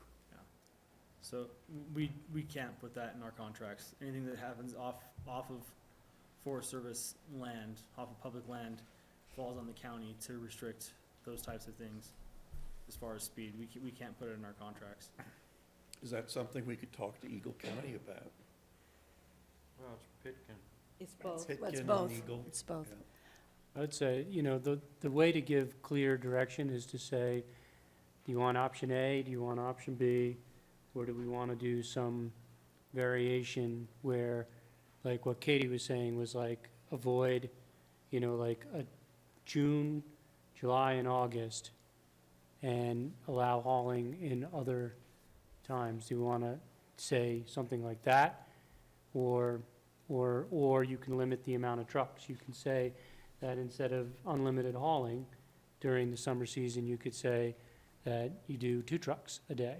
Because 2 trucks a day down that road, I don't think you're going to notice all that much. But 10, 12, that's over 1 an hour. Is there So- Yeah, something Bernie. in between that? I mean, I don't know what's realistic, what your needs are, how many trucks a day need to be coming out of Well, there. let's just give out, what it is you think we should do and circle back, because Okay. we are running out of time, and I sure would like to hear from Auden. Did you have more? No, it's fine. Oh, I mean, I'm perfectly sympathetic to vegetation management and to logging even, but what's sticking for me is we're not a logging town. We're a recreation town, and it strikes me that for the limited revenue we'd get from the logs and from the vegetation management benefit that could happen without hauling the logs out, we're gonna put our whole economy at risk for a certain period of time. And if one person gets hit by a logging truck and killed, this council's gonna feel like they made the wrong decision. We should have opposed it entirely. And if you've lived in logging towns, or been in logging country, those trucks are absolutely frickin' terrifying. So, I struggle with this only because we are a fishing and a recreation community. Gary, I don't know what our powers are, but I would certainly, A or B is limiting to us. I think we have more, don't we have more restrictive options, or maybe we don't? Why doesn't somebody tell us how much authority or power do we really have, Tom? That's exactly what I thought. Okay, then, never Federal mind. preemption of local laws in a situation where a federal permit is issued severely limits local government authority. We can, if we have rules, we can impose rules that don't preclude the activity but are reasonable conditions on it.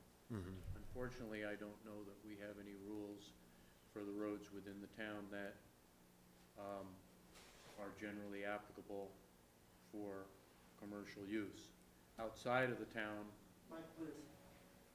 Microphone. Oh, sorry. Outside of town, we don't have any jurisdiction to start with, and the counties are to some extent preempted from regulation of federally approved activities. So, really, to be candid, the best we can hope for is cooperation, and that our concerns will be taken into consideration. Because, I mean, I'm with Bernie, I've ridden a bike on that road, and I get scared when cars come by. And a big logging truck and a bicycle, I mean, there's no shoulders on that road. There's nowhere to go unless you want to tip over. So let me just sort of wrap this up, because I know we've got to move on. It would be nice if we could get a motion on something, but I hear so many different things. I am completely with Auden on this, as I said at the beginning. I don't think this is appropriate to be happening at all. And none of us can imagine what would happen if someone did have to go in the river and was injured or worse. And I see that as a huge potential. So I guess we could take all of our comments and you can just give the comments, or we could try to get a motion. Is that what you want? I was hoping to walk out with a motion, because just the comments, I think they've had our comments. They have our comments. If you want to weigh in on, you want to short. Mike, sorry. We need more mics. Buy more We need more microphones. mics. Buy more microphones. Motion to buy more. Put that on the list. You know, I think it's really up to the council. If the council wants to make a motion and thinks, you know, option B, a shorter, more intense, or option A with the 4-year, or, as Gary said, another one. I think it would be helpful to the Forest Service. We have a little bit of a timing, you know, Karen's getting ready to move to the next step, so that was why you were on this particular agenda. They would have preferred you were last. Okay, Tom needs the mic Real again. fast, clearer direction from a Right, council is better. yeah, yes. Okay, I put out there option C that goes along with Gary, that there are 2 to 4 trucks a day. And I'm going to piggyback on Katie, that there are seasonal restrictions, but it's not restricted to winter. It only excludes June through Labor Day, through September, the first weekend of September. Memorial Day to Labor Day. Excuse me, Memorial Day. I get the two mixed up all the time. That's why I clarified with the first week of September. You making a motion? Was that a motion? Sure, I move. Okay, Second. okay. Is there further discussion on this? My only question would be, does that hurt us? If we've got 4 truck trips a day going all summer and they get it done, does this seasonal restriction hurt us and give us 2 seasons of that? Because after Labor Day, it's beautiful on the frying pan, great riding, great fishing. So my concern would be, I'd rather have a few truck trips a day and get it done than risk dragging it out over 2 years. I agree. And it would be more than 2. If it was 4 trucks a day, it would probably be closer to three full seasons to get all that out of there. These trucks haul from sun up to sundown, so like Barry mentioned, it's probably gonna be 1 truck an hour that people will see up there. And to address your comment about the, being a recreation community, it's just that this activity, kind of activity hasn't been seen on this side of the forest because so much has been centered over in Summit County, which are all also recreation communities. And with a lot of success, we've managed a lot of acres over there and done a lot of really good work. And so if you guys can look to those counties and maybe talk to folks in those counties to see what they've been dealing with and how they've worked through it and dealt with their recreating public on the same types of roads. We have a motion on the floor. Is there further discussion? All, Well, Auden proposed an, Well, I'll vote against it, but not out of malice, only that's my concern. Right, and I think that's where there is the discussion piece there. Yes, I grew up in a logging community, and those trucks are enormous, and it is a big impact. And I do see the point of getting a short period, just get it done. What my concern is if there can be a if it is option A, no seasonal restrictions, summer and/or winter, and it is done in 3 months and a 1-year contract, or it's not. Option B just has too much flexibility in it. Are there any guarantees that it's not going to go on for 2 years? Are there any guarantees that it's going to be done within 5 months? I mean, what's the wiggle room in there? No, there are no guarantees. Right, so what I see in No, option and- B is it's 3 months to 24 months. And option A is, Okay. trying to, yeah. So, Motion. I think we need to vote on this. I will throw in my 2 bits. We don't have any authority on this whatsoever, and I would prefer to send a united message of we don't want this to happen through our town. It isn't appropriate, and because it's just a message, that's all we're sending. So this is very wussy of a message, if you ask me. But we have a motion on the floor. All in favor? Aye. Opposed? Opposed? So, I would, basically, we could go back to our original, we made a comment that you would remove the frying pan road from the overall scope. And we could, ask for that. It's, honestly, wearing my habitat hat and everything else, it's not such a big deal to have some of this happen. However, wearing the town council hat and listening to citizens, they're not used to logging. This is not a typical logging area. Like, this wasn't, not many people realize how much beetle kill is up the frying pan. And, a lot of it is also aspen. And so, it's different than Summit County. Summit County knew they had a major, major issue. Lots of trees died. And so they knew logging was gonna have to happen. Otherwise, you potentially risk, huge falling forests that would significantly impact your recreation. Up the frying pan, will this significantly impact recreation if we don't do this project?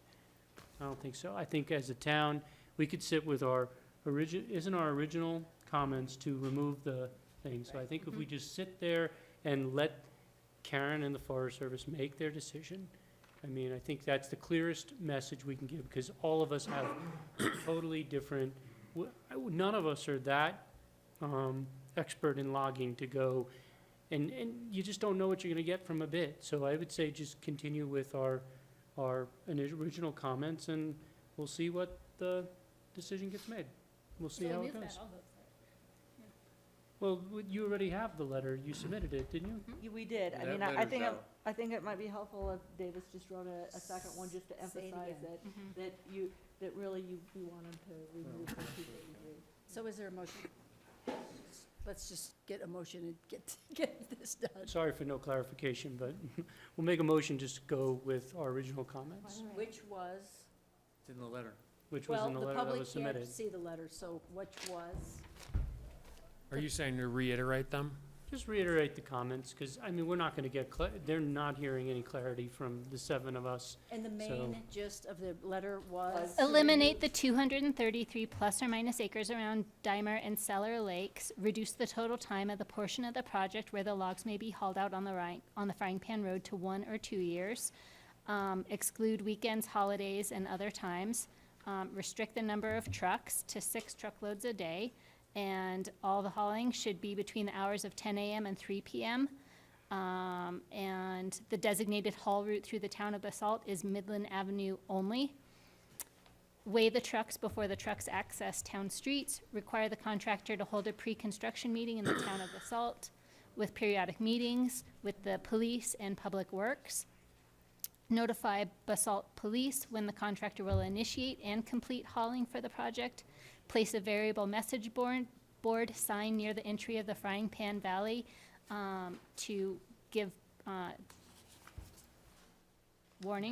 notice. Specifically engage the angling community and road biking community in determining ways to increase safety along the Frying Pan Road, and analyze the financial benefits versus costs to the general citizenry, and include a specific component which looks at the cost to the greater Basalt community in the environmental assessment. And finally, provide evidence by the Forest Service that it and its contractors are providing adequate and appropriate insurance policies to cover all damages which may be caused by the project. So our number one was eliminate the 233 acres. So there's a motion on the floor. Was there a second? Second. Reiterate that. Is there further discussion? All in favor? Aye. Opposed? Sorry about that. Thank you for coming. Thank you. Thank you. Thank you. You just wanted to, It's unanimous. I said no. Oh, okay. Sorry, Mark. And regardless, thanks for having us here, and of course, we'll be in close coordination. thank you so much. Thank you. Coming. Thanks. Bye-bye. Thank you. Let's see. So the next item is the Roaring Fork Conservancy River Center, final approval based on financial information, and I don't see who that is. And Susan, I'm gonna put Bruce Trimmer on the phone, and we're gonna get the applicant, who's the Roaring Fork Conservancy, up to the table while I. Hello, Good evening. how you doing? Good, thanks. How are you? Good evening.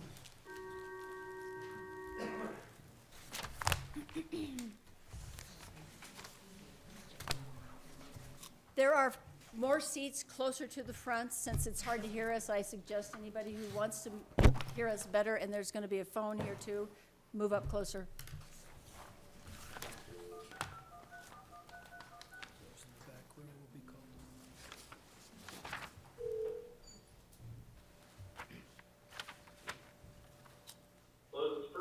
Hey Bruce, I'm just doing a sound test. I have you, how does everybody hear Bruce? Does that sound good? Good. Yep. Okay, all right. Paul, can you hear him? Hi, everyone. Good evening, Bruce. One microphone. Seriously. We can talk about that. More money. Okay, Okay, so our object tonight is we are reviewing the financial documents that were submitted by the Roaring Fork Conservancy. And this is part of the final land use approvals that we did with the Roaring Fork Conservancy for the River Center last July. And a lot has really happened with the Roaring Fork Conservancy River Center. We started in the River Center probably, 2004, making our effort to get a river center in town with the Roaring Fork Conservancy, and the Roaring Fork Conservancy bought a piece of property for the particular purpose of building the river center.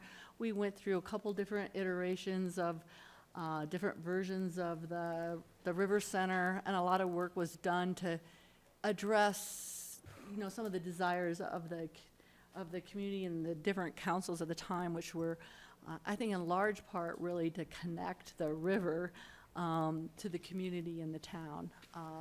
Last year, and it actually started maybe in 2015, after the Roaring Fork, the Rocky Mountain Institute was built and being constructed, there was a big impetus by the town council at that time to really get the river center built. And the town council passed a resolution, kind of putting in motion a series of actions that really kind of affect actually the approval that we're in today, because the action was, in order to give a kind of a financial boost to the river center, let's town go back and purchase the river center back from the Roaring Fork, the property, back from the Roaring Fork Conservancy for $400,000. Let's make an additional commitment to another $100,000 worth of infrastructure improvements, and then let's lease back to the Roaring Fork Conservancy the land that they need for the river center, and let's do land use approvals for the river center. And in the interim, the river center kind of morphed, and I'm going to look to the Roaring Fork Conservancy to maybe explain that a little bit. Today we have Rick LaFaro, who's the executive director. We have Pat McMahon, who is the chair of the board, here to provide information, about the river center. But because of these actions, it kind of highlighted, I think, the interest of the town council as this kind of developed further through the land use approvals. So last summer, we amended the land use approvals, and because there were existing approvals on site, we set in motion an approval process that one, the final kind of design element, the architecture features, those went just to the planning commission and didn't need to go on to the town council. But at the town council meeting, there was quite a bit of discussion about financial, the status of the fundraising, et cetera. And at the time, the town council added a provision in the land use approvals that said that the final plan approval was dependent on submitted financial documents being approved by the town of Basalt. So that's kind of where we are now. Since that July meeting, Rainforest Conservancy worked with Bruce Kimmel, who's our financial advisor, sharing information, providing information on the financial impact. And at first, kind of the land use piece of this was kind of going on a kind of a parallel basis. But the financial analysis ended up taking a little bit more time than the land use approval process. And the P&Z approved the land uses, the final plan review in December. And then Bruce Kimmel has now supplied his kind of conclusion. And I think one of the aspects that was kind of playing into this is that we were particularly looking for kind of the year-end kind of donations that we're having at the end of the year. And so Bruce has done that report. And if we do anything, we've got a lot of agenda items today. And if we do anything, I'd like the council to leave here, hopefully, with kind of concluding what do they need from Bruce, and did the Rainforest Conservancy kind of address those concerns on the financial piece of it.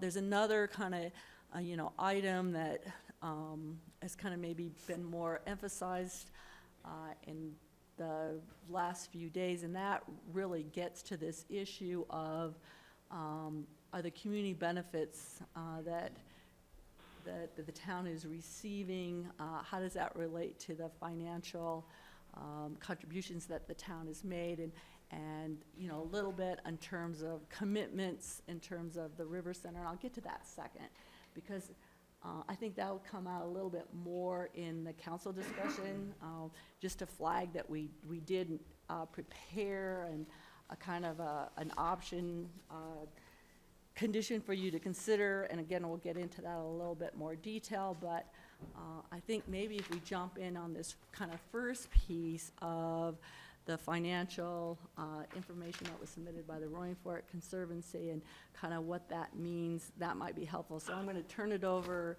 to Bruce, if that works, unless, Pat, you want to just say something before we start. Well, I'll be brief. We did meet with this group last summer, and there was concern expressed about our financial stability, I guess, and we heard that, and we got to work on it, and we had a very successful new membership drive this fall, and oh boy, I'm not sure exactly how many members we brought in, but it was well over $100,000 in new recurring donations to bolster up our budget. So we finished 2016 with a $110,000 surplus. We have the funds to establish operating reserves and building maintenance reserves, which we heard the council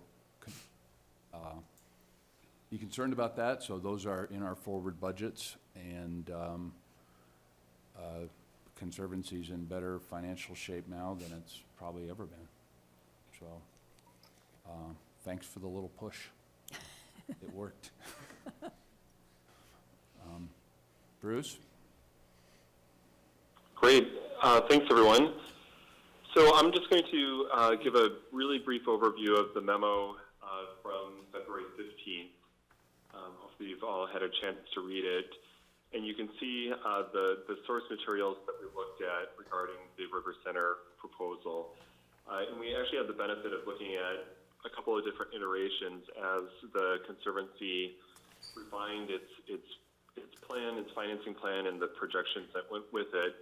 And the most recent numbers we looked at were really from year-end 2016, and some numbers that were generated at the very beginning of January of this year. I should note that I did get an update on sources of funds as they currently stand from the RFC accountant, Larry Gruel, this afternoon, and I can share some of those changes in their mix of funds, and they've made some positive progress in further solidifying their financing plan over the last year, month and a half or 2 months. But why don't I actually just go down to page 2, the sources and uses of funds.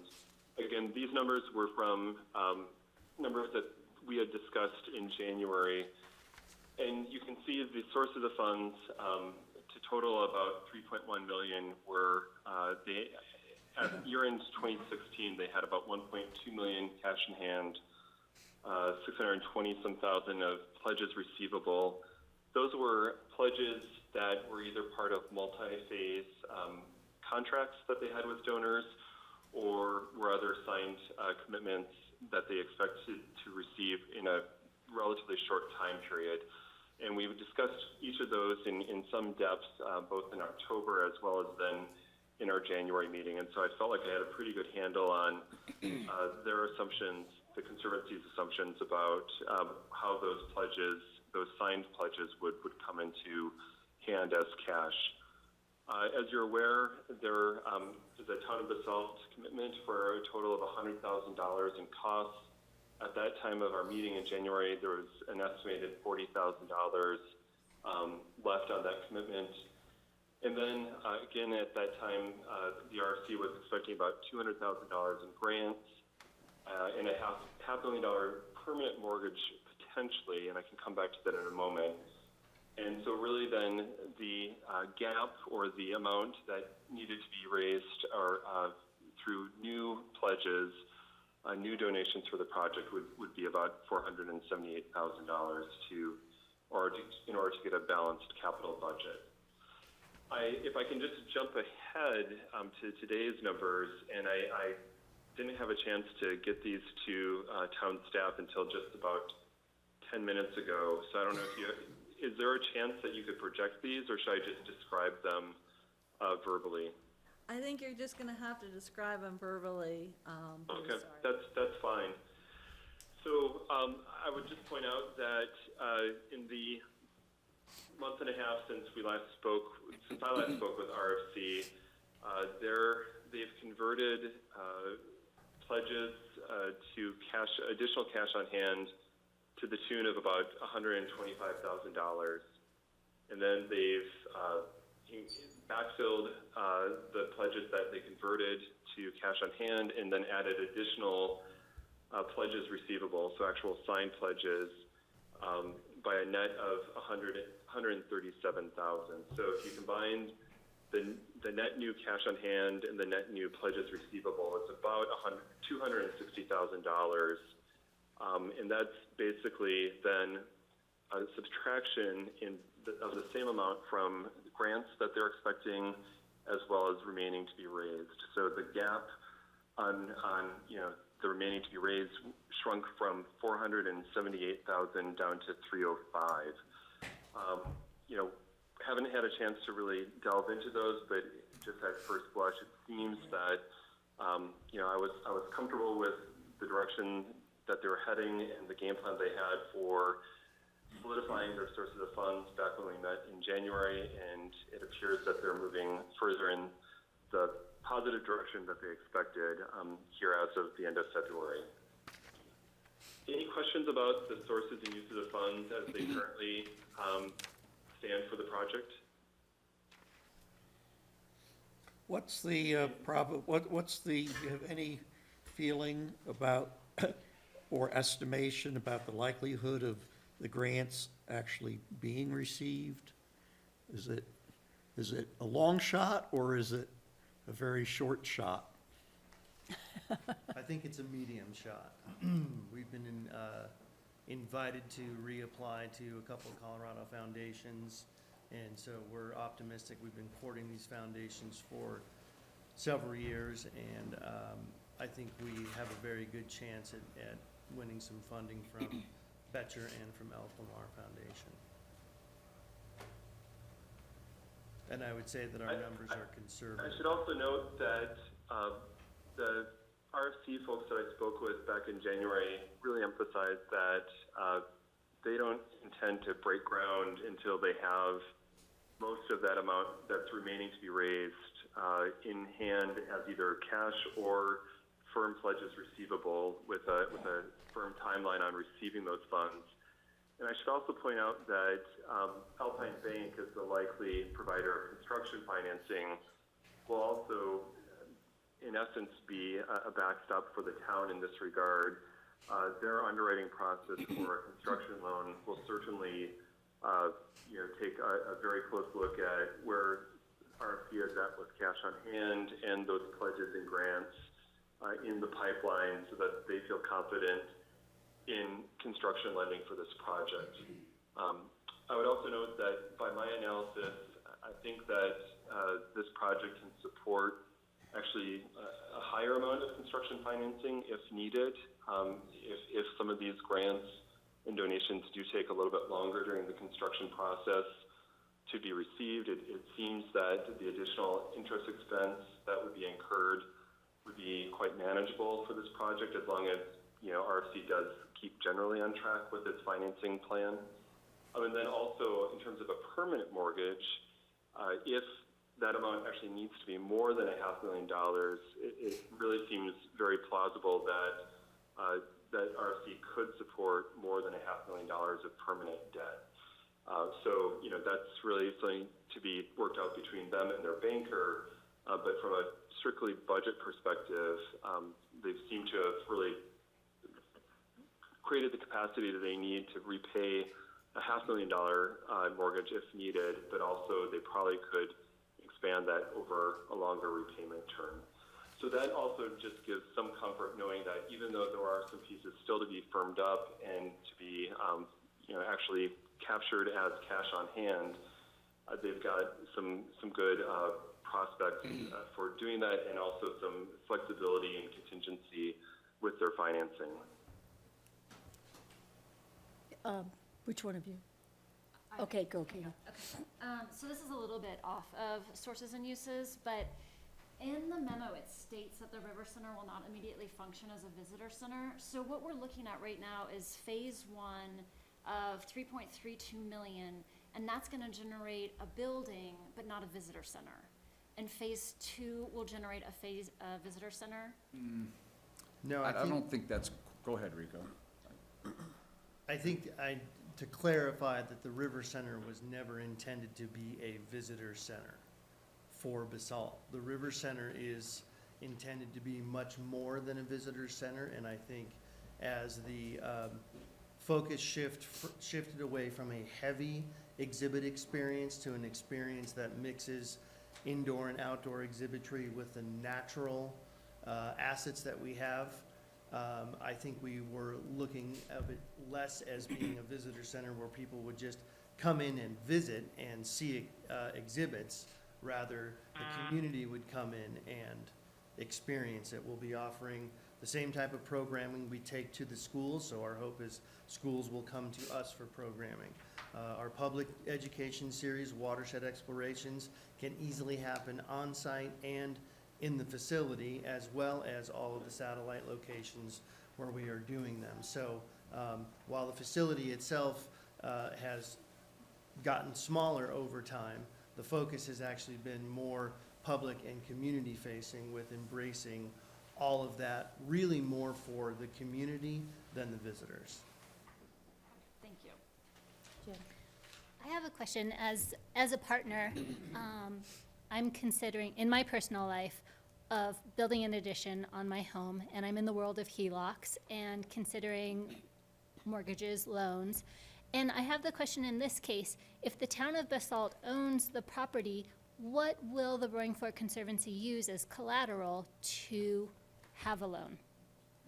Excellent question. And especially if it's more than $500,000. That's like a jumbo loan. It would be the building.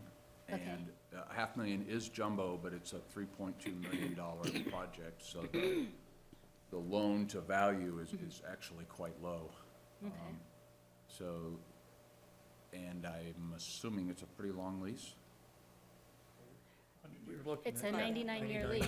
There's So it's- performance standards that they have to make, and Right. then, once they get a CO, it goes for 99 years. So, So will you I can't clarify? speak for the bank, of course, but 100 years is going to cover most of the useful lifespan of the building. Tom? And certainly, it'll exceed the length of the mortgage. So, Bruce, this is a question for me to follow up Mike? on Jennifer's question. So the town has not made any commitment to allow the land to be committed to as security for the loan.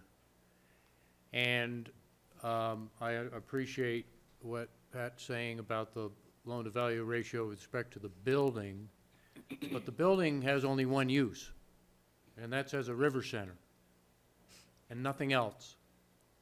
So how does that affect the likelihood of a bank lending money on this building? Who you asking? Because if they foreclose, they don't get to do anything but run a river center. Bruce?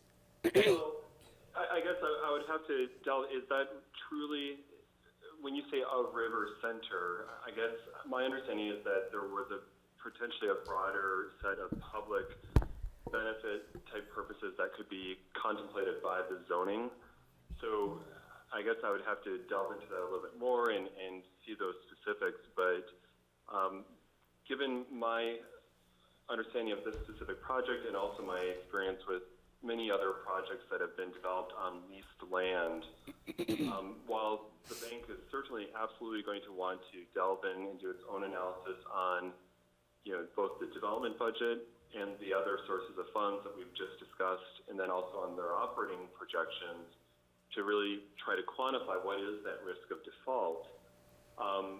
The fact that the RFC is looking to pay off this debt really rapidly, most likely within, if these projections hold true, within a 12-year period, I don't see this being a huge lift for a bank to get comfortable with, given the loan-to-value ratio, the long-term lease, and as long as, they feel like they've mitigated the chance of default, given the fast, rapid amortization of this loan. If RFC was looking at doing a 30-year loan, that might be a really different situation, but that's not at all the situation here as I understand it. Okay, well, to be clear, the use is only river center, whatever you may have thought, and does that affect your opinion on this? Not really. I mean, I think, again, the bank is going to do the underwriting that it needs to do, but given the small amount of financing that they're really looking at having, and, a lot of projects like this are able to do supplemental fundraising for capital purposes once a project is open.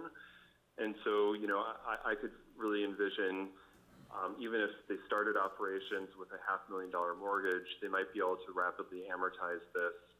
And that would, need to be a discussion and a negotiation between RFC and the bank. But again, I don't see this being a stumbling block. Okay, thanks, Bruce. Yep. Did you have your hand up? Anybody else?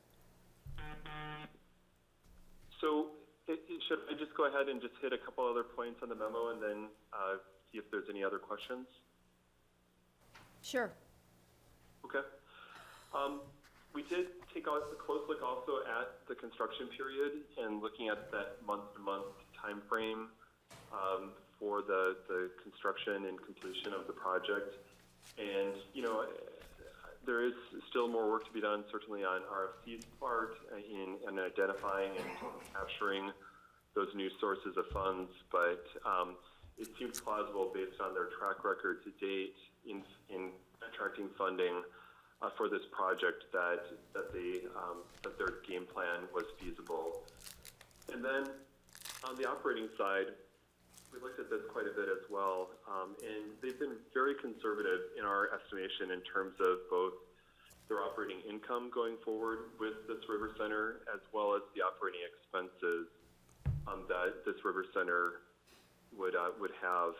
in a positive way from our perspective, i.e., I think they've been low in terms of operating income and their estimates on inflation with the income.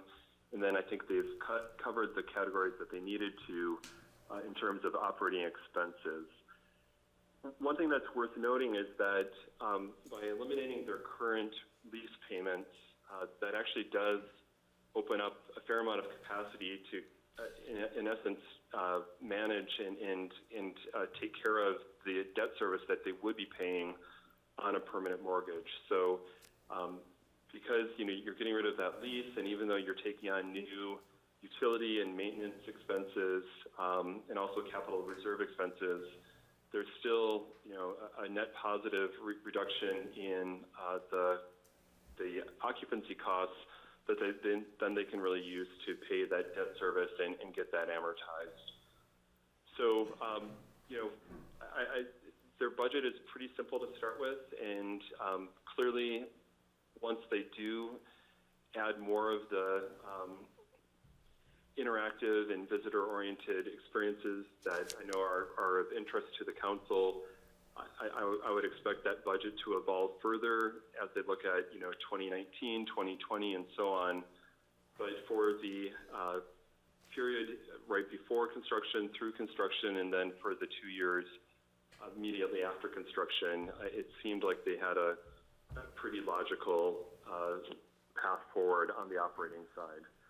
And I would note that they did have allowances for both capital reserves as well as operating reserves to build up an endowment of sorts and some capacity to fund new programs as well as capital replacements that might need to happen above and beyond annual maintenance. And then finally, everyone, if I can just point out the second to the last paragraph, in summary, clearly it will be important for them to receive construction bids close to the $2.8 million hard cost estimate that they've been working with, again, to secure most of that new money that they'll need to have in terms of new grants and pledges receivable, although the number is not $678,000 anymore. It's about $260,000 less than that. And then, of course, to confirm and coordinate with the town the improvements that each party will make in the areas around the facility. And I know that's a point of discussion to come between the town and the RFC as well. But let me stop there and ask if you have any other questions about this analysis that we did of their financial documents. So Bernie? summarizing it, you would say that they've used conservative and realistic estimates for cash in and cash out, and that this seems like a reasonable financial structure to achieve their business plan, albeit a nonprofit business plan? Right. They clearly need to keep working their plan in the next several months. Leading up to breaking ground will be critical, both in reaching agreements with the town as well as continuing to move forward on those grants and donations. But there were no glaring omissions or leaps of faith that I was needing to make in order to see this being a feasible project. So I think it holds water. Thank you. Thank you. Anyone else? Katie? Do you have any? No? If nobody has any questions? Is there a motion? Oh, there's more. What is it We that have more to discuss. we need to? Well, then, that's what I'm saying. That was it with Bruce. Oh, okay. So should we cut Bruce loose? Bruce loose. Ah, You can keep him. Yeah, I think we'll Yeah, I'm keep Bruce satisfied. on the line. I mean, Yeah. Again, Okay. one thing we do want to walk out of here ideally is that Mike? we'd like to walk away, I guess our preference is we walk away with you're satisfied with the financial information, and if you are, then we can kind of get into the next kind of item of discussion. Okay. So maybe you get just a general discussion about, are you happy with the financial Just information itself, and then we'll move into the Sense of council. There is a motion in the packet. I know Yeah, but there we're is a not ready for motion. that. I don't know. I don't think we're ready. We're not ready to for go that. there. So, But I, but for on the one- financials, Yeah. Is there anybody who's not okay with Bruce's report and the financials and Bernie's summary of that? Okay, Okay. so what else? Well, you know, the next item really gets to the memorandum that Rick LaFaro kind of added to the packet. And this, you know, really gets to the issue of, I think, the question is the comfort level of the council in the guarantees that it'll be a river center that is, you know, kind of has these educational, research, laboratory, facilities that we've included in the representation and you know, included, and that Rick LaFaro included in his memo. So originally, our intention was to have the final plan approval kind of based on both of those elements. You know, since that time, there's been, you know, I think the council maybe wants to weigh into this. Again, I kind of prepared an optional condition that I'll get into maybe if we can talk a little bit more from the council's perspective of the community benefits that we're getting with the River Center, and is the council comfortable that that's what they're gonna see? Jen? I have a question to go back to the finances, and this isn't so much for Bruce, but I want to ask the Rungford Conservancy, since we're having somewhat of a work session. To date, there was $100,000 that the town granted towards the development and design, and it seems that it's shown that $60,000 of the $100,000 is utilized so far, and there's $40,000 remaining. How do you feel about that? Where do you feel that that is within the scheme of things? Is $40,000 going to be sufficient? Fill us in a little on how that's going. Well, I have to be honest, that the numbers that you have seen are estimates. I've requested an accounting of that from the town to see how the town is accounting for the contribution towards planning and site work on that. So I'm not sure where we are with the town right now. When I talked to Susan about it, the estimate was about 60,000 of that had been used up. And so I think that the 40,000, I guess I'm happy that we have the support of the town as a partner, and that $100,000 is a very generous gesture, and we will utilize that and to extinction for when we're, you know, when with the remainder of the planning work that needs to happen. Okay. Others? What's the discussion? And now we can go to, thanks for wrapping up the financial, and now we're into the community benefits. So Rick had a letter in the packet, which I thought outlined what they're planning to do. Are there questions or comments regarding that? Well,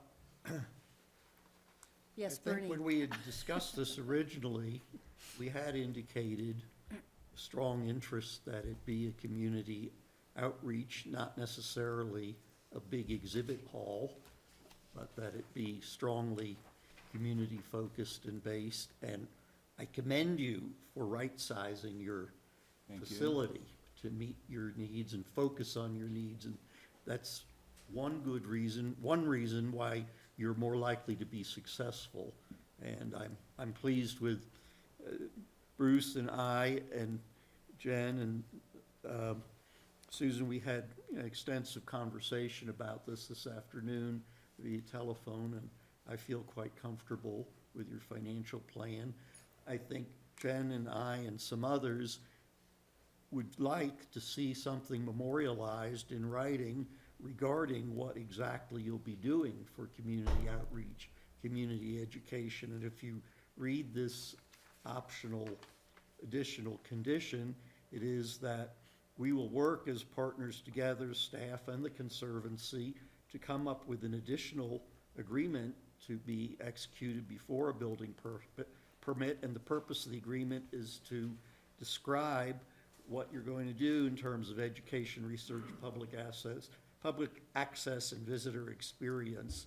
And that, in other words, a timetable and an outline of specific activities, how many outreach sessions, what kind of educational, we're looking for some level of expertise more than, well, this is the river and, we're looking, we know that you've done it and you will do it, but I just want to be a little humorous to point that our expectation is a professional approach to your education and outreach.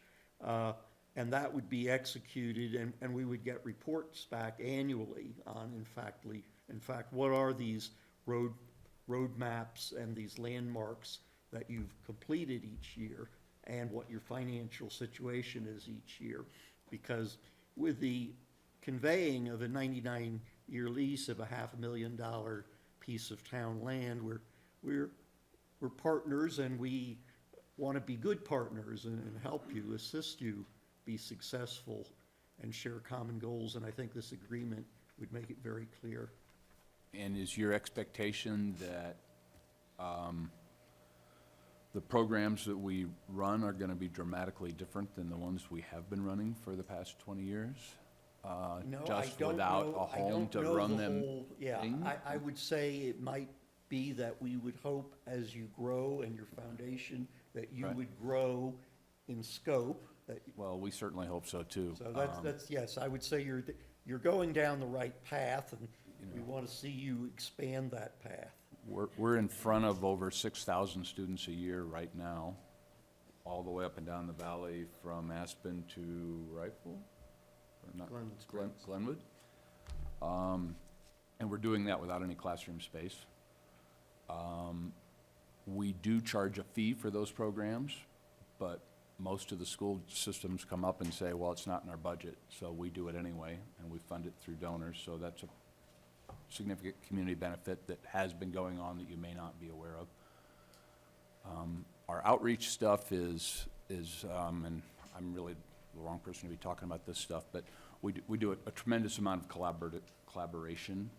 The Roaring Fork Water Plan was put together. There was 125 different entities that raised up their hand and said, we have an input on this, from governments to scholars to, irrigators, et cetera, and we functioned as kind of like a collaborator to bring everybody together. We're in the rivers all the time. So I think it would be pretty easy to put together, actually, Bernie. Good. And I just wasn't sure if we completely understand your expectations. I think they're reasonable expectations, and they are based on what you've been doing successfully for Right. these many years. I do have one specific question, and that is the duck blind, which I thought was going to contain quite a bit of exhibit material. Is that going to be completed when the facility, the building itself is completed? It is in our building plan And there will be exhibits, well, there'll be an exhibit wall. which will be utilized Right. fairly immediately. And it's kind of a viewing platform that looks out over the old pond, so people can, watch ducks or whatever's going on over there with. Susan, let me just throw this clarifying thought out there. Is what we're getting at is just memorializing in the approval docs something that says that they're going to carry on as they have and expand and be a little bit more specific, as Bernie was saying, is that the feeling that you're? Yeah, the gist of this amended condition that you see is 4B, and I'll read it in a second, but the gist is that we accept the motion accepts the financial report, but it says before building permit that we come back with this agreement that outlines these things. And then the last sentence, the effect of the last sentence is, it's clarifying that we're finishing off, with the motion that's written, we'd finish off the land use approvals. And the reason that might be important is that we don't want to really create a lease issue The lease has performance measures, and it says that by April 15th, 2017, that you have to have the land use approvals complete, and then they have 2 years from then to get their building permit. So, yeah, we expect to be back soon with this, but we don't want, if for some reason it gets bumped to another agenda after April, we don't want it to become a lease issue, like you're in violation of your lease. We just want to be clear. So, the optional condition reads, accept financial documents per Bruce Kimmel's memorandum and presentation, and direct staff to work with the Roaring Fork Conservancy to develop an agreement to submit to the council for approval before building permit. The purpose of the agreement is to more fully describe the elements that the Conservancy commits to in order to ensure that the River Center provides education, research, public access, and visitor experience of a river center. Execution of the agreement is a requirement for the Conservancy to receive a building permit for the River Center, is not a final land use approval review item. So that would be the revised motion. Okay. Is this, yes, Auden? Oh, I'd just say that I'm comfortable with the financials, and you know, this to me strikes me as a resolution saying, let's make sure this car looks like a car and acts like a car. We know what you guys are doing. I trust them, but also it'd be madness to do anything else. Like, you'd be fools to not have a great river center. So this strikes me as superfluous. I won't oppose this, but it should be really simple. I mean, it's similar to Rick's memo, is pretty much says what it is. So I don't feel we need that much in this memo if we do it at all. I wouldn't do it at all, but it should be simple if we do it. Okay, well, is there a motion Here, with this language, or no? Bernie? Madam Mayor, I move that the town council grant final approval based on Bruce Kimmel's memorandum dated February 15th, 2017, and representations of the Conservancy made in their memorandum dated February 28th, 2017, with the addition of the optional condition attached in a one-paragraph, one-page addendum. Is there a second? I have additional comment. Can you give him a second? Okay. Further I'd like to discussion. go back in, after reading the lease again, I have some questions regarding this condition and these looking for performance milestones, I think is on a mutual front.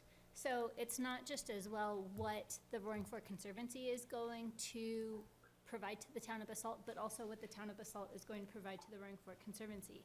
And I have some concerns about what the town is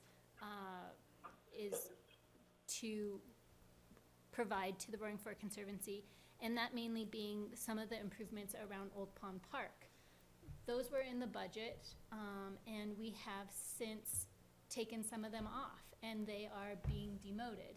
And I have the concern that, for myself, I'm going to speak, that some of the improvements to Old Pond Park I do not support. And I don't see them going forward, such as the fishing pier. And before we enter the lease, I want to be sure that on both fronts, we are committing to, because since the original lease was written and the original agreement and the approval, we were in a very different financial place. And we are now doing a 5-year financial plan, and we are a moving, flowing, morphing city, and our finances have been very in flux the last bit, and now we're coming into a much more solid place. And I just want to ensure that where we believe that we're in a solid place, that those carry forward into, is this still the appropriate, can both parties agree to everything? Susan, is any of this about landscaping in the approval docs? You know, I think that when we come back, Okay. a different maybe way to answer that would be Okay. that when we come back with this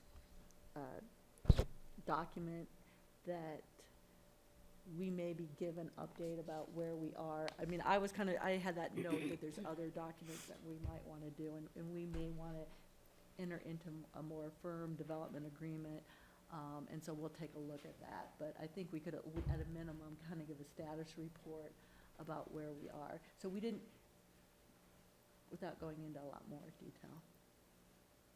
Would Is there it not more? be wise to firm all of those up before going into final agreement? Okay, so the land use approvals for the Roaring Fork Conservancy, simplistically? Okay, simplistically, we're just kind of grassing the area that was the original lot for the Roaring Fork Conservancy. The plan for Old Pond Park is essentially, as you saw it last year, there is on-street parking with a sidewalk that goes down to Old Pond Park, a handicap access, and then there is a trail that goes along Old Pond Park, and that's part of the town's responsibilities.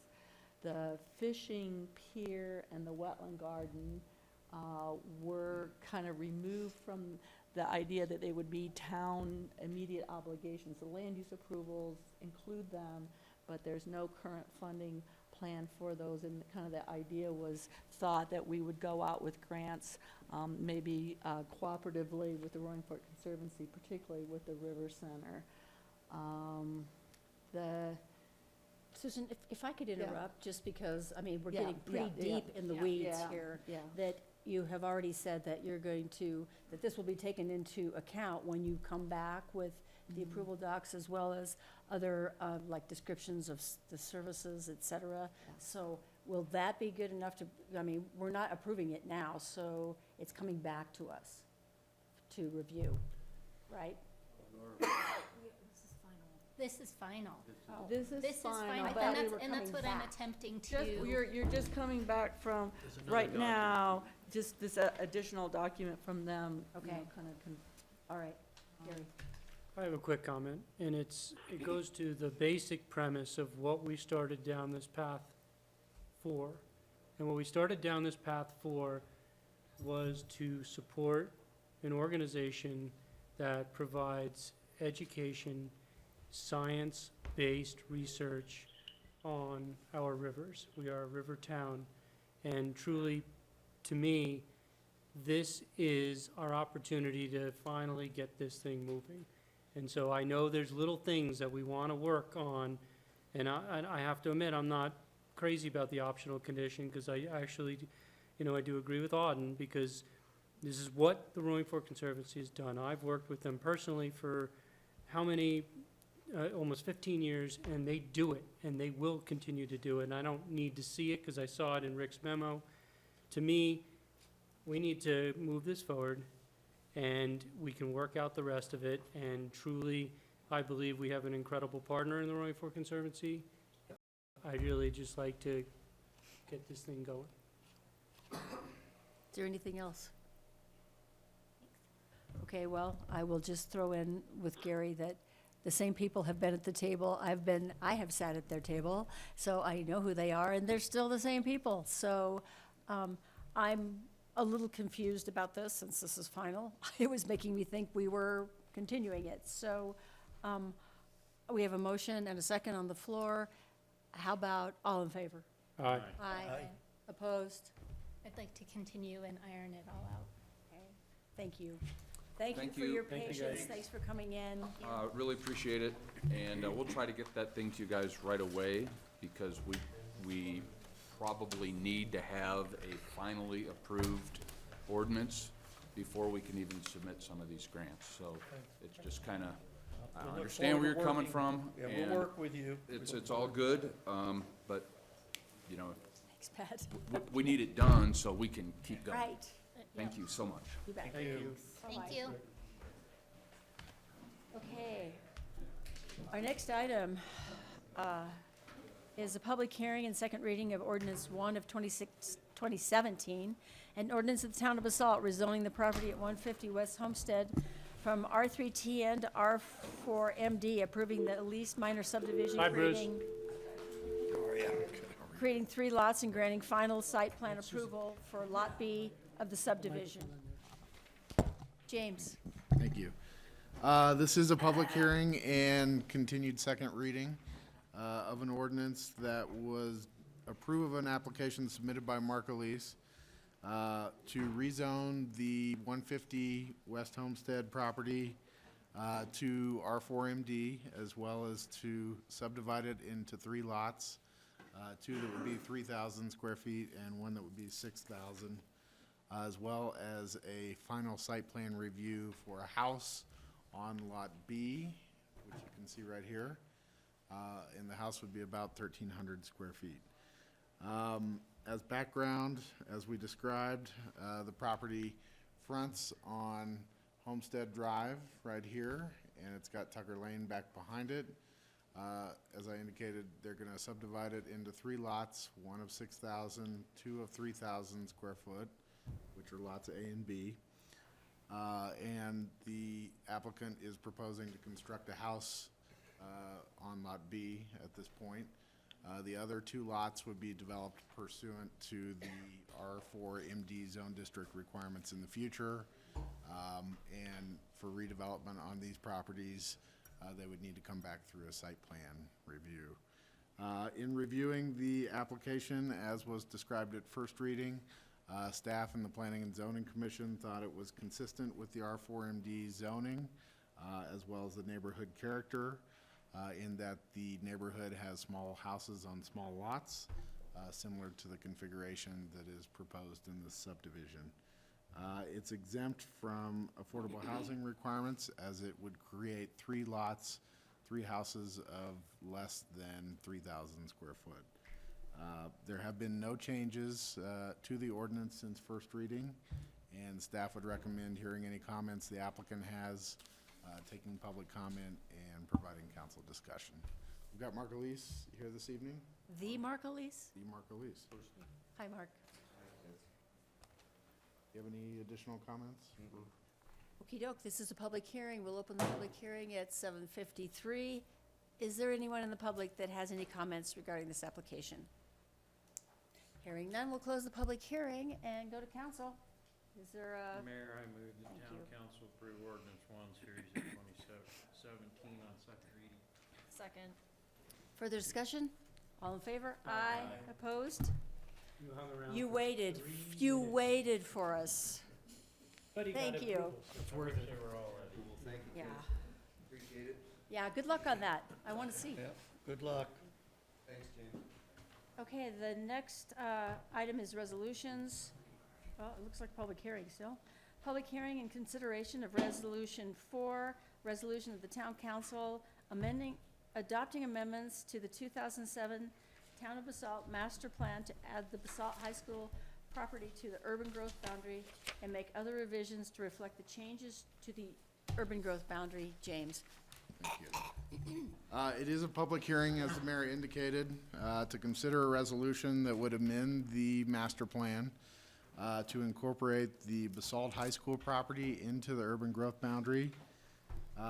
As background, the council had a work session in September and discussed whether the council was interested in incorporating the Basalt High School property in the UGB. Given that we had an application for affordable housing behind the high school, which you'll see here at the next item. So staff has prepared such an amendment. The Planning and Zoning Commission reviewed the amendment and approved it as part of their plan. So by the charter, the council also would have to review and add it to the plan if you're comfortable with it. We've got a map up here that shows the area of the development that was proposed for the Habitat property and that would be included in the urban growth boundary. Staff on the future land use map would propose to change it and add a future land use designation of medium density residential. This is the section of the future land use map for the property. Staff also has proposed changes to the typology map in the master plan. This is a little hard to see, but we've added a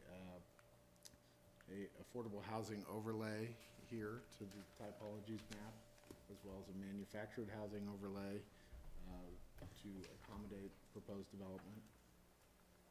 And then we've also added a blurb to the master plan that describes how the property is proposed to be developed as affordable housing, and that it's in the medium-density residential zone district. So staff would suggest asking any questions you might have of staff, and then taking public comment, because it is a public hearing, and providing council discussion. Yes, ma'am. Would you go back to the first map and show us, James, where the original urban growth boundary was? The current urban growth boundary in the 2007 master plan follows the Rio Grande Trail. So we're adding 20 acres, Yes, we're adding the high school property. all I had. Any other questions before we open the public hearing? I'm losing my voice. Aren't you glad? Okay, no questions from council. This is a public hearing. We will open the public hearing at 7:56.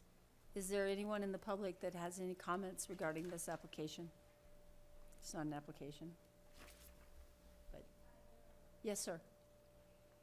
Yeah, I'm just curious where adjacent property owners stood up there. Come up if you want to be on the record. Yes. We might be able to hear you, but nobody can hear you out in the world. Yeah. Yeah, I'm John Cerise. Oh, hi, John. Representing the Cerise family, and we're property owners to this adjacent high school, and we just oppose the development behind it up on the hill because of it's the only development that's going to be there on the south side, and it's be noticeable up and down the Rio Grande Trail, and that's on the south side. There's a lot of wildlife, and that draw, there's a corridor of wildlife that comes down through there, and if it does go through, we'd just like to require to have a chain link fence continue between us and high school up through that, up the hill there, just to keep the people, if it comes housing, just to keep the people from keeping them going on to our field, open lands. So, Thank you, Mr. Cerise. and to keep the people and the dogs and the trash Sure. out of our fields. So, Thank you for your comments. you bet. Other comments? Hearing none, we'll close the public hearing at 7:59. Council? Comments, motions, et cetera? Mayor, I move that the town council approve resolution number 4, series of 2017, approving amendment to the Basalt master plan, amending the urban growth boundary and other accompanying changes. Second? Further discussion? I just have one thing. James, have you spoken with the Cerises about John's comments? We received John's comments as part of the P and Z's review. We can take consideration of a fence. The rest of it is kind of a bigger, approve it or disapprove it. Exactly, for sure. Sure. Okay, thank you. I think he just wanted to make sure he was heard. Yep. So we have a motion and a second. All in favor? Aye. Aye. Opposed? Great. Thank you. Mhm. Wow, it's going so fast all of a sudden. The next one is public hearing and consideration of Resolution 5, a series of 2017, a resolution of the town approving the sketch plan application of Basalt Vista Housing Project on the Basalt High School property at 600 Southside Drive. And I bet that's Mr. Lint.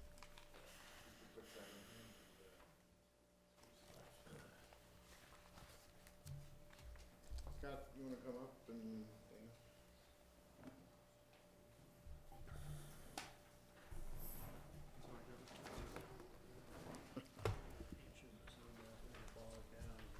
I know. Wasn't there a pre-development? Madam Mayor, Sir. can we formally recognize Jeff's great victory in youth basketball tonight? Basalt team represented well. Do you play on that team, sir? Then we're not recognizing. Just kidding. I'll ask. Couldn't Susan. argue, that's for sure. I don't see it. I thought I Okay, James. Yes, thank you. This is a public hearing for consideration of a resolution for the Habitat for Humanity and School District project on the property behind the Basalt High School that we just talked about. They're proposing 27 affordable housing units on the property. You can see it back behind the high school in this area. We've got the site plan showing that they're going to gain access from the existing road that goes around the high school and back up to the flat bench area that's behind the high school, just above Tom's head there. As background, as I indicated, the council saw the project in a work session in September and approved a pre-application agreement for the project. And the applicant will go into more details on the proposal itself, but they're proposing 27 affordable housing units. Staff reviewed a series of discussion items with the Planning and Zoning Commission as part of the P&Z's review over several meetings. And staff will just hit a couple of the highlights. You've got the discussion items in your packet, and we've got them listed on the wall here. The highlights are the applicant outlined the compliance with the housing requirements. The units are primarily Category 1 and Category 2 units. And they'll go into more discussion as part of that, as part of their presentation. Basically, the differences between the housing guidelines and their proposal are that they're proposing a slightly different kind of priority system than the town has, given the applicants that are involved, which include Habitat for Humanity, the school district, and potentially Picken County, and potentially the Aspen-Picken County Housing Authority. So they're looking at a little different priority system, and we've got a draft condition in the resolution that would require them to come up with a plan for that priority system as part of the final plan review. Dimensional requirements, staff and the P&Z reviewed the dimensional requirements proposed and found them to be consistent with the R4 zone district that the applicant is proposing to rezone the property to. With regard to trail connections, there was discussion at the P&Z level that the police chief wanted a emergency access down from the property to kind of the bus turnaround that's behind the high school. The post committee also wanted a trail connection coming down through the high school property up to the development. There was a thought that that could serve as both a trail connection and the emergency access piece. So they've done some work with the the police department to kind of identify what that emergency access and trail would have to look like. There's some parameters in the resolution to define that, and we've got a condition that they would come back as part of the final plan with a detailed proposal on that. Other main discussion items, traffic, Southside traffic report that the council reviewed as part of the Stotts Mill development review did include 27 units on this site, and it required the mitigation of adding the laneage out of Southside onto Highway 82, as well as the Southside roundabout at Cody Lane and Basalt Avenue. Similar to the conditions that we had in the Stotts Mill proposal, the resolution would include a condition that the applicant pay for their fair share based on a per trip basis towards those improvements. We still have kind of the same scenario, which is proposing those mitigation requirements, and then in addition to that, they have a transportation impact fee that's required. And the idea would be that transportation impact fee could be used towards coming up with plans for a vehicular underpass on Southside Drive under Highway 82 to try to get in the state funding queue for that. Other items of note in the conditions that are included in the resolution, the applicants are putting together a application to go to the Colorado Public Utilities Commission, as is required to be able to gain access across the Rio Grande Trail because it is a railroad corridor. The town has to be the applicant, but the town has put the responsibility on the applicant group of putting that application together on behalf of the town. Other conditions of note, permitting and green building. We've got draft conditions that the applicant group would have to demonstrate that their compliance with the sustainable building regulations as part of the final plan application, and that they would come to the green team before a final plan application to talk about how they could make the project more sustainable in the long run. Those are really conditions and some of the discussion items. Main topics for council to consider or to weigh in on. Fee waivers, the applicants are requesting waivers from the school land dedication, the park land dedication, as well as the water tap and water surcharge fees in the town code. Staff has provided a draft revised condition at your seat there. And basically the staff recommendation on that is that instead of requesting a parkland dedication waiver, the applicant should construct a little playground area as part of the development. We think that there's going to be a lot of kids in the development, and there's not really any playground facilities over at the high school. Got a lot of open fields, but no active playgrounds. As far as the other fee waivers, staff suggested in the draft condition that we gave you that those would be evaluated as part of the final plan application after the town's financial consultant does an evaluation of the financial piece of the project. Road maintenance is another discussion item that the council would need to weigh in as part of the application. The applicants have suggested that they would like the road serving the proposed development that comes back behind the high school to be a public street and maintained by the town. The Public Works Department would like it to actually be a private street and privately maintained. So that's a discussion item for consideration. This evening, given that we're behind on the agenda and we only had 20 minutes on the agenda for this item, staff would suggest hearing comments from the applicant in their presentation, taking public comments, and then maybe doing a time check. The council at that point could decide whether to have further discussion or just identify what other pieces of information the council might need for a future meeting. So we do have the applicant group here this evening. We've got Dana Dalabetta and Scott Gilbert from Habitat and Jeff Gatlin from the school district. Thanks. Good evening, thank you. Thanks for your interest, thanks for your consideration. I was thinking earlier today, we were just here, and it was 5 months ago, on September 27th, but since then, Dana's worked in earnest with James and Susan to try and deal with a lot of the details. And to us, this project seems very simple. We have an opportunity for affordable housing right here in town at the school district land, but obviously there's a lot of details involved. So we're here to kind of run you through what we've been working on to get ready for tonight. If you can click, Dana. So just real quick, and I know we're short for time, Habitat's been in the valley since 2000. We've used to complete one home every 2 to 3 years. We've since completed over 25 homes, and we're working on 4 more. What used to be 1 home every 2 or 3 years is now at least 4 homes a year. So we've dramatically increased our pace based on the need. And we basically do all the funding through basic fundraising, through grants, through construction loans, home sales, and then that tax market restore that's part of our formula.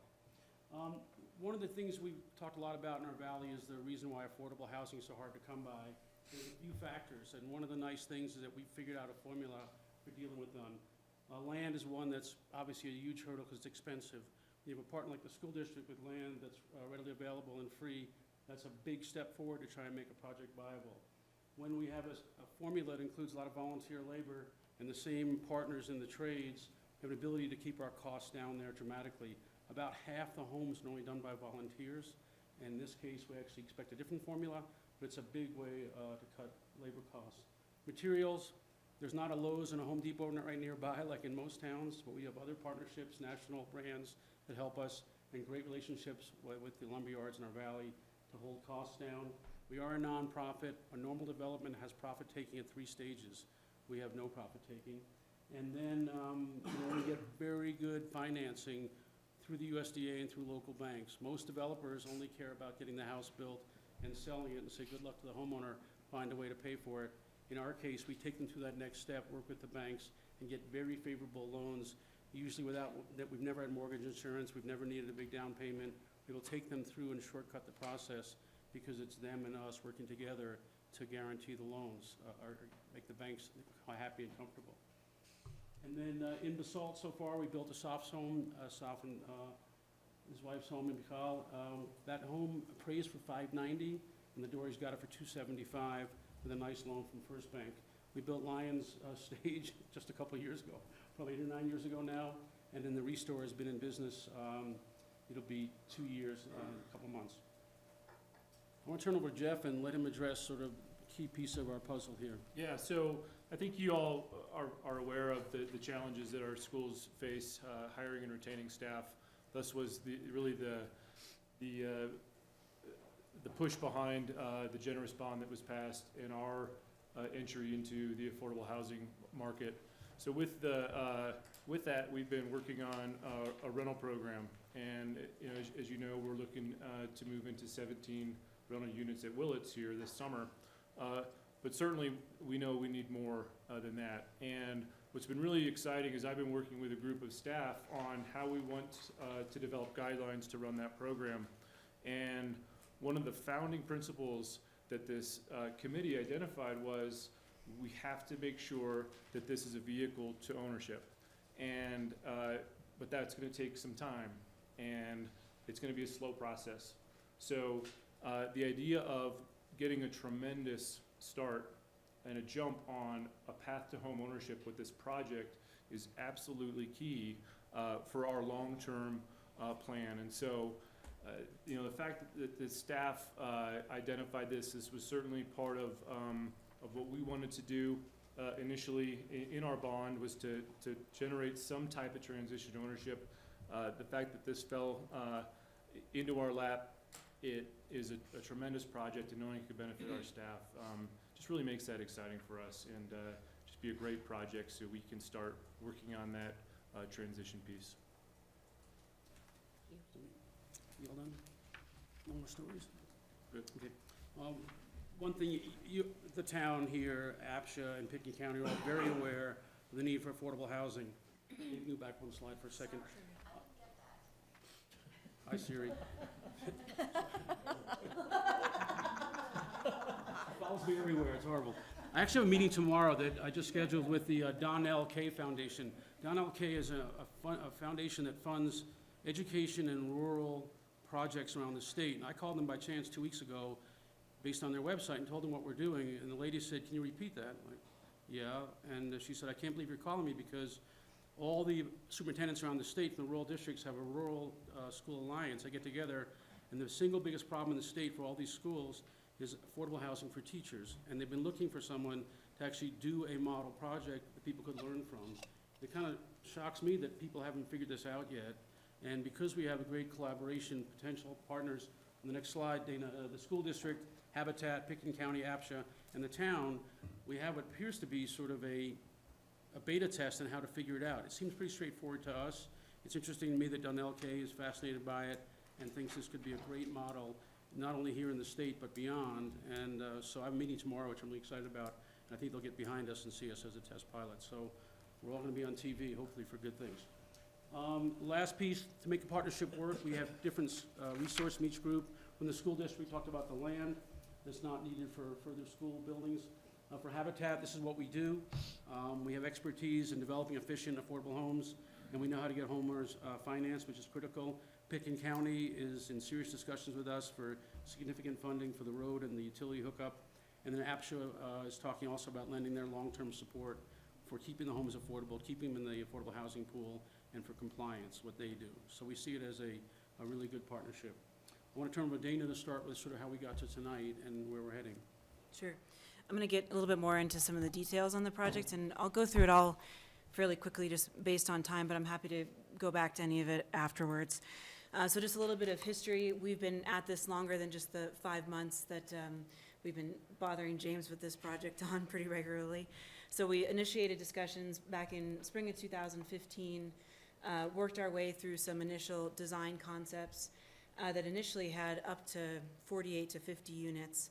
We presented those to you guys, I believe, I can't even remember when that was, but it was quite a while ago. And then since developing those site plans, have done a great deal of due diligence to kind of figure out what will actually work with the site. So we identified some constraints with an existing irrigation ditch. We went through and did some soils boring and hired a geologist to look at the hillside behind the site. And then had some conversations just with the Southside neighborhood and with the Basalt Affordable Housing Committee about what the appropriate density was for the project. So the result of all that work was the site plan that we submitted for the land use application. So this is just a general overview of what we have, 27 units total. Habitat in this valley, and I think probably more nationally as well, is moving away from single-family homes. We just realized it's much more efficient and cost-effective for us to do duplexes and triplexes. To go anywhere above that in terms of more significant multifamily doesn't fit our model very well of community home building, but a duplex and triplex really fits very well into that model. So the goal of the architecture team was to try to create a really vibrant, interesting neighborhood to live in. It's a mix of 2, 3, and 4 bedroom homes, so very family oriented. And then we just tried to keep efficiency at the forefront. So efficient design so that our construction team can lead volunteers and our subcontractors to build them as quickly as possible. And then long-term efficiency is a significant focus of Habitat. We want to make sure that at the end of the day, we're turning over a home to a homeowner that can be maintained fairly readily and is efficient in the use of utilities. So we've been successful with that in Carbondale with some homes that we just recently finished. So this project, it's not a typical Habitat project. We're acting really much more as a facilitator and a developer on behalf of the partners. We'll continue to push forward with the land use approvals, and then once we do see that, we'll move into construction documents for the infrastructure with the site and manage all of the vertical construction process, both with our subcontractors and with our volunteers. Then beyond that, we'll coordinate the selection process with the partners and then help the homeowners secure financing. Target market for this project is 60 to 80% of AMI. We're largely basing all of our numbers off of Pitkin County AMI. We realize Basalt is kind of straddling the line between Pitkin and Eagle, but with Pitkin's involvement and the site being in Pitkin County, we've focused on those numbers. It's consistent with town guidelines for category 1 and 2 housing. And the allocation of units right now between the two partners, being Roaring Fork School District and Pitkin County, would be split based on their investment potentially. So the school district investment being the land and Pitkin County being the funding for the infrastructure. We spent a great deal of time based on staff comments and based on P&Z feedback, just trying to see how this project aligns with the Basalt Community Housing Guidelines, because some of those guidelines are a little different than a typical Habitat project. So on a number of factors, we're really well aligned. First and foremost on the kind of overarching goals of the people that are served by community housing. So specifically category 1 and 2, we're not moving into category 3 or resident occupant housing, which I think is important because it's difficult, I think, to find those lower category homes in ownership markets. And then typically our homes for Habitat serve 50 to 80% of AMI, and we provide those at prices that are 28 to 30% of their monthly income. That sounds like my timer, sorry. That means the kids need to go to bed. They probably do. Sorry. So we are obviously pretty well aligned. This is going to be for a little higher income range, and then the community housing guidelines also offer a little bit more flexibility in terms of where the monthly expenditure on housing can fit within people's incomes. Where we start to split a little bit is just based on the partner involvement. So first and foremost, and while this is kind of a difficult topic to talk about, we want to be upfront about it in that this project is meant to be workforce housing. So we've, in the document we provided to James in terms of what is aligned and what's not, there is provisions within the community housing guidelines for retirees, We're proposing that this would be specifically for active employees. We would be upfront about that at the purchase, so people would have to weigh the cost benefit of whether or not it's worth it to have to relocate once they retire. It's a little bit more straightforward in terms of if a teacher decides to take a new job, they would also be required to sell their housing unit within a certain amount of time. So it's really active workforce housing serving the partners that are involved right now. P&Z was really supportive of this idea as well, and we're just trying to get on the kind of front foot of an issue that's challenging Up Valley affordable housing. The lottery, again, will be specific to the partners that are involved. There's no specific priority for Habitat homeowners per se. We're offering kind of the general framework and providing the management to make this happen, but really the priority will go to the partners that are involved and then to the town of Basalt in respect to the fee waivers that we're asking for. We still have a lot of details to work out on how the lottery will work, and we know that. We propose to submit those at final plan application. And then the last item that we're still looking at, which we'll get into a little bit later, is just the pricing of the homes as it relates to how the town guidelines are set up. So in general, obviously this project is pretty unique in its regional and kind of partnership approach to developing housing. We can use our respective strengths to kind of make this project work, but that doesn't mean that it's not without challenges. So we want to just kind of quickly run through the challenges, which you guys are all probably pretty aware of, but are specific to this project. This is a picture of the homes in Cedar Grove that we just recently finished. We finished the last 2 of the 6 homes that we built out there in 2016. When we built those homes, we spent approximately $350,000 per home, about $175 a square foot for about a 2,000 square foot home. Those homes were largely designed to meet the design review guidelines for the development, so there was a few things in there that we might not have chosen to do. But at the end of the day, that was the cost to build a home that was already entitled, already had a flat building site, already had all the utilities to it. We sold those homes 50 to 80% of AMI for $260,000. So that's a $90,000 gap that Habitat covers either through fundraising, through restore operations, or through grants. On this specific project, we have a couple of costs that are going to be in addition to what our typical home would be. We've spoken with the fire marshal. They would like us to consider putting fire sprinklers into this development, in part because it's kind of a one-way in, one-way out scenario.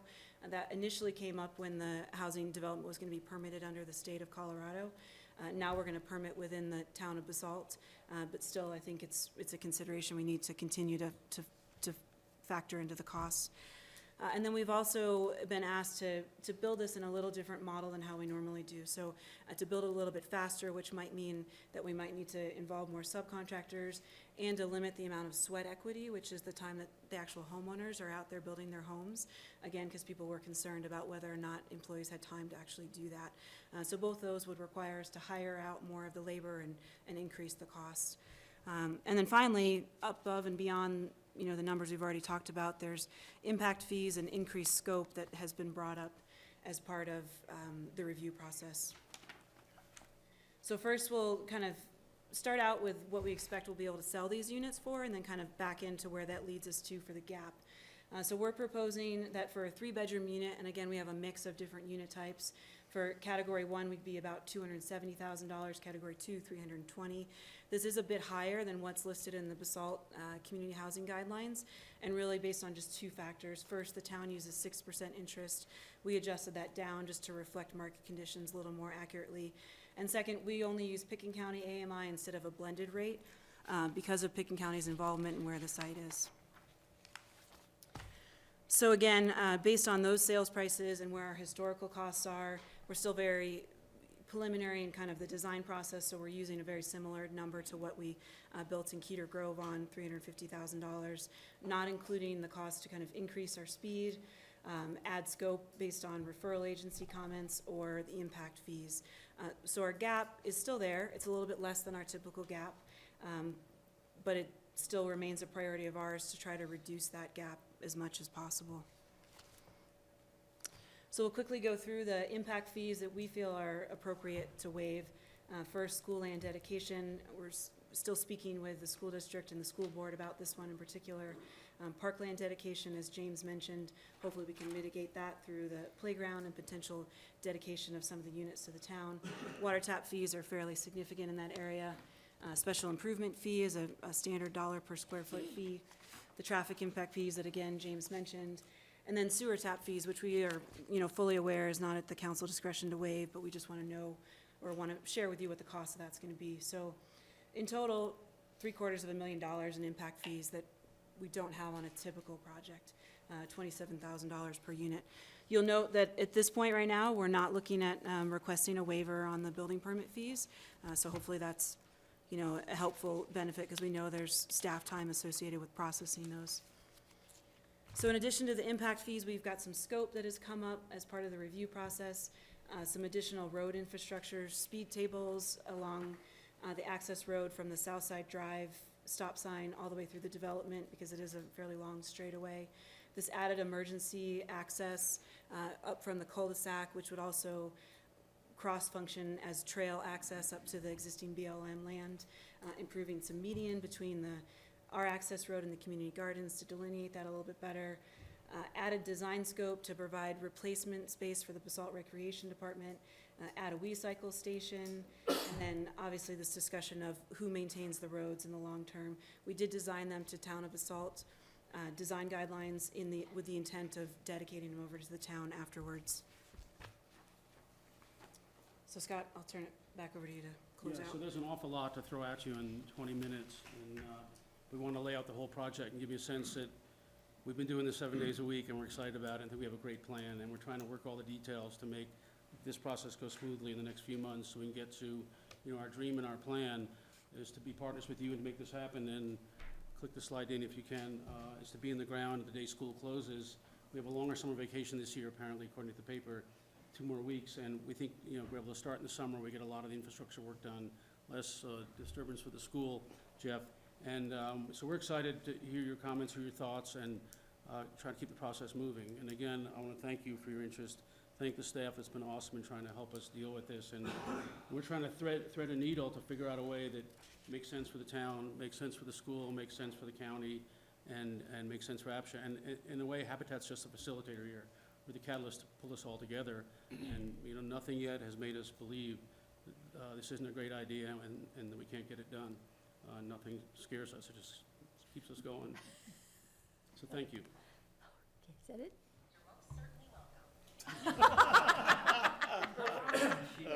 Right on cue. Wow. Why is that happening? So that's it. So staff Anything would else? suggest asking questions if you have them and then doing the public comment section. Does council have questions before we go to public comment? Okay, this is a public hearing, and we will open the public hearing at 8:30. Are there folks out there that have any comments regarding this application? Rick? Hi, Rick Stevens. Come up. Oh, yeah, we need to put you on a microphone, please. I've worked a little bit on this, so I'll disclose that, helping with infrastructure and things like that, and because I believe it's a good project. The other thing, hearing more about it, I wasn't really aware of the partnership that's been created here, which is rather unique in the valley. And I also think that it's rather unique that it's coming before a jurisdiction that will benefit, but partners from the point of view of doing a land use review, which kind of makes the council the key to the case is if this goes forward or not. It sounds like you have three or four, potentially another major partner, along with all the vendors and subs that they use to move this forward.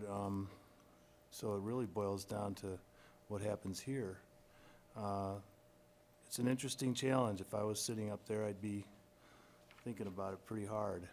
But it also could serve as a model going forward that could create potential for more regional partnerships like this to work out. And I think that there's a number of investors in the business community that would be very interested in looking at this. So to summarize, this evening's agenda for me was really milestone, compared to, you know, the last couple of years. You're gonna talk about daycare a little bit, you've talked about affordable housing, you've talked about an anchor that's gonna, really make concrete our river master plan. And, you know, it's satisfying to sit here and see all this business getting done, so, but this is a big one too. And, but you are the key to the case in this one, definitely, so, thanks. Thanks, Rick. Other comments from the public? Yes, sir. Same as before. Okay. Noted, thank you. Mr. Reese has the same comments as before. Yes. Okay. Okay, so we'll close the public hearing, 8:32, and open it up to council. Did you, James, want us to So, have written down a bunch of things that you want us to talk about, and quite honestly, time check, you know, the Well- options that council has, you could further discuss your initial comments on the proposal, or two, you could just identify what additional items of information you might need for the next meeting as a second option for well, continuance. my thinking is that we aren't gonna give this what it needs in the amount of time that we have left, and we've got daycare, these folks have been waiting here for 2 hours. Gary, you had something? I do. I look at some of these, you know, I look at all these pieces and you're not gonna get an answer on all of them. Sure. But it seems like you don't need a perfect answer on all of them. This is a first resolution Right. to get this thing moving to final where we're gonna address all this stuff.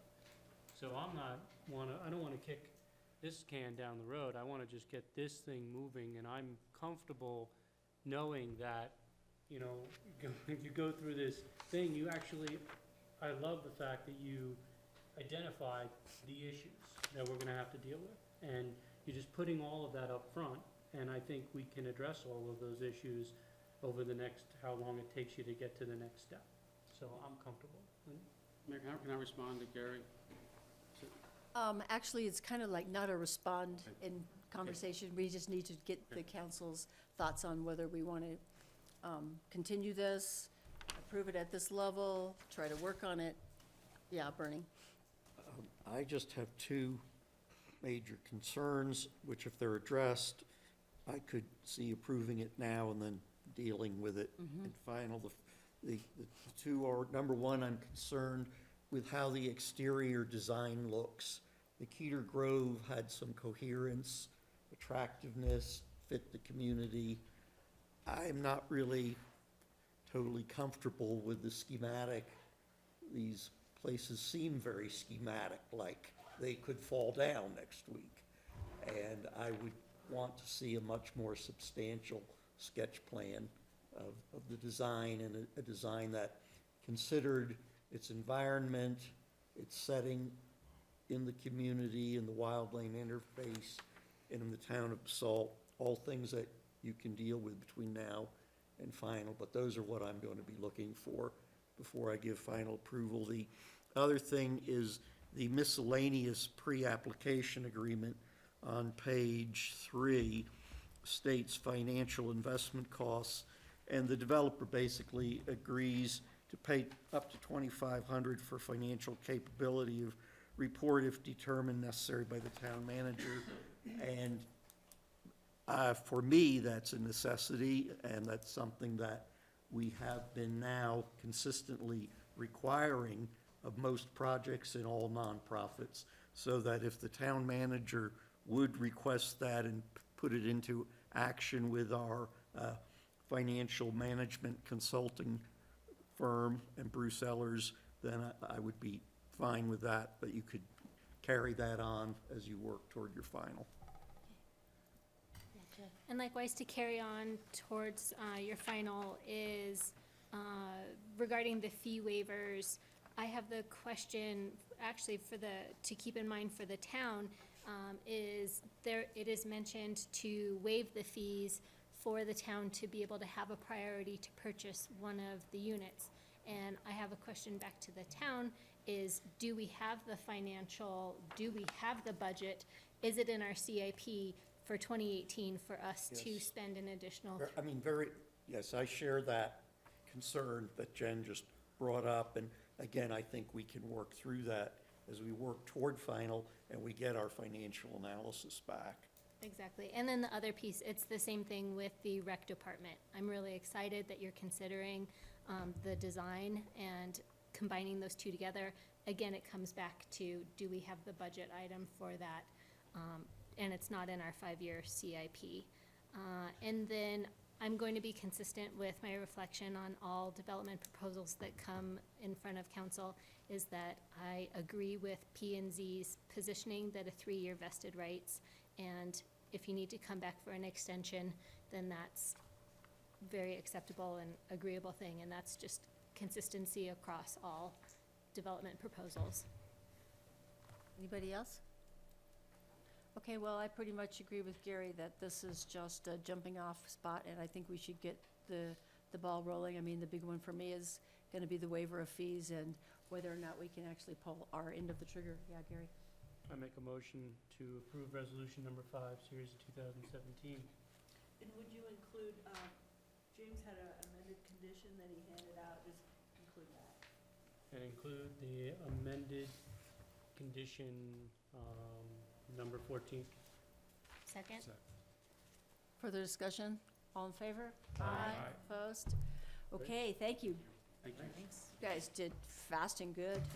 Really, really good presentation. Thank Yeah, you that for the was great. numbers. It was That was very good. fantastic. A+. Okay, our next one, is it our final one? Is public hearing and first reading of ordinance number 2, an ordinance of the town approving a PUD amendment to the South Side PUD and a site plan review approval to permit a large daycare and associated playground on Lot 1 of PUD 400 Alexander Lane. And this is James again.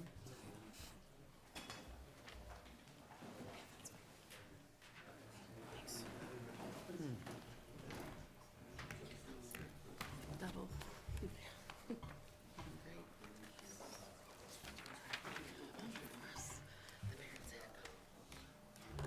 I'll just wait a quick second for the mayor to return here. Sorry. Sorry, I had to go. This is a public hearing and first reading of an ordinance that would approve of a minor PUD amendment as well as a site plan review for an application submitted by NJS Kinder Cottage LLC to amend the Southside 4 PUD to allow for a daycare at 258 Alexander Lane to expand into the adjacent office commercial space at 400 Alexander Lane. The PUD amendment would also allow for the applicant to install a playground right here adjacent to Alexander Lane on the 400 Alexander property. Just as background on the subject site, I apologize here. This is the 258 Alexander Lane property that currently has the NJS Hobby Farm daycare. And the applicant is proposing to expand the daycare use into the 400 Alexander Lane property that is currently an office use. Chief, could I interrupt 1 second? I was going to ask this earlier. When we bring applicants in or people that not everyone knows, could we just introduce them right off the bat? Sure, Because I don't think absolutely. people necessarily knew. This I is mean, Miss I knew- Mayor. Miss Mayor is the daycare The operator famous- for NJS Hobby Farm and the applicant. And we've got Dana Dalabetta here as well representing her. Universal land We got use. Lucas Peck Who does behind, everything? also as part of the team. Pardon? Lucas Peck. So as I indicated, subject site is in the South Side 4 PUD. It's Lot 1 of the South Side 4 PUD. The South Side 4 PUD is these 4 lots that are located along Alexander Lane. And they were originally set up as a mixed-use development to act as a buffer between the residential South Side neighborhood, which is located here to the south, and the more industrial uses of Meyer Steel and the BBC properties. The proposal, as I indicated, is to expand the daycare use into the adjacent 400 Alexander property, and then to construct a playground associated with that daycare in the front portion of the property. And then they're proposing to install also a drop-off and pickup facility for the kids on the 258 Alexander property. Now, they would have to go to the Board of County Commissioners in order to do that because the 258 property is in Picken County and not the town of Basalt. And their original approvals didn't have the turnaround. In the meantime, until they're able to get the Board of County Commissioners approval on the turnaround, they're proposing to use the vacant ski company parking lot parcel, which is over on Southside Drive across from Big O Tires, for the drop-off and pickup. And once again, that's proposed to just be a temporary scenario. In reviewing the application, the Southside Homeowners Association Board recommended approval and supported the project with some limitations, which are included as conditions of approval. It's identified that they were allowing of children 7 and under and potentially a private kindergarten there as well. Staff and the P&Z thought that the use is appropriate, and it definitely hits the demand and the need that we have in the Mid-Valley here for daycare. We did get word that there's potentially one of the current daycares may cease to operate here soon. And as far as the pickup and drop-off is concerned, staff believes that the proposal to do the turnaround is an appropriate proposal in that it will keep the traffic off of Alexander Lane, as is being requested by the HOA board. In addition, staff does believe that the drop-off and pickup for the temporary at the Skico parking lot is something that's workable in the short term. Staff has proposed a draft condition that would require, if they can't get approval from the BOCC, that they would have to come back to the town P&Z for an alternative scenario in 6 months. Related to the playground, there is an allowance for them to go to a 4-foot, 6-foot tall fence in the front yard setback, which is a best practice for daycare. That is an adjustment from the PUD and the town code, but the HOA board felt that that was appropriate and that with a fence plan and a playground plan, they could accept that as well. So staff would recommend hearing from the applicants, taking public comments because it is a public hearing. The staff and the P&Z also would recommend approval with the conditions that we have in the ordinance on first reading. Dana, any comments? You can just do the one you just did. Okay. I'll go as quick again. Is that okay? Or maybe it wasn't as quick as I thought it was. We'll see. Okay, so again, I'm Dana Dolabetta, and Lucas here is assisting Mayor with the purchase and the due diligence of the 400 Alexander Lane property. So Mayor's a longtime Roaring Fork Valley resident and community contributor. She's really well known in the valley for providing really high-quality childcare programs. She purchased the Picorni property in 2013 and then came to you guys and rescinded the approvals for the 26 housing units that were on there before. After that, she went through a fairly onerous and long process with the BOCC to get a special review use approved to use that property as a daycare. Since then, the farm school, as it's known in the kind of local community, it filled up quickly just by word of mouth. And she's served over 120 kids since the time she started in 2014.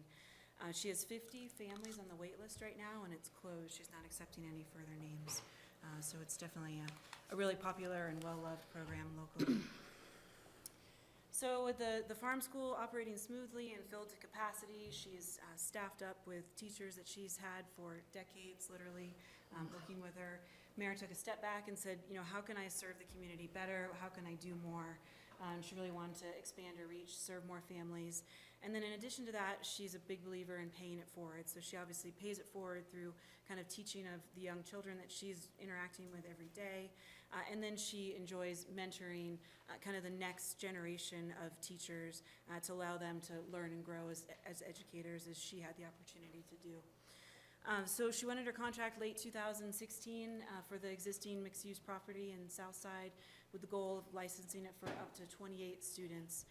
I think it's important to note that the feasibility of this whole proposal is really largely based on Mayor's existing farm school operation. It would be really difficult for any other daycare operator to come in and be able to make this work on that parcel.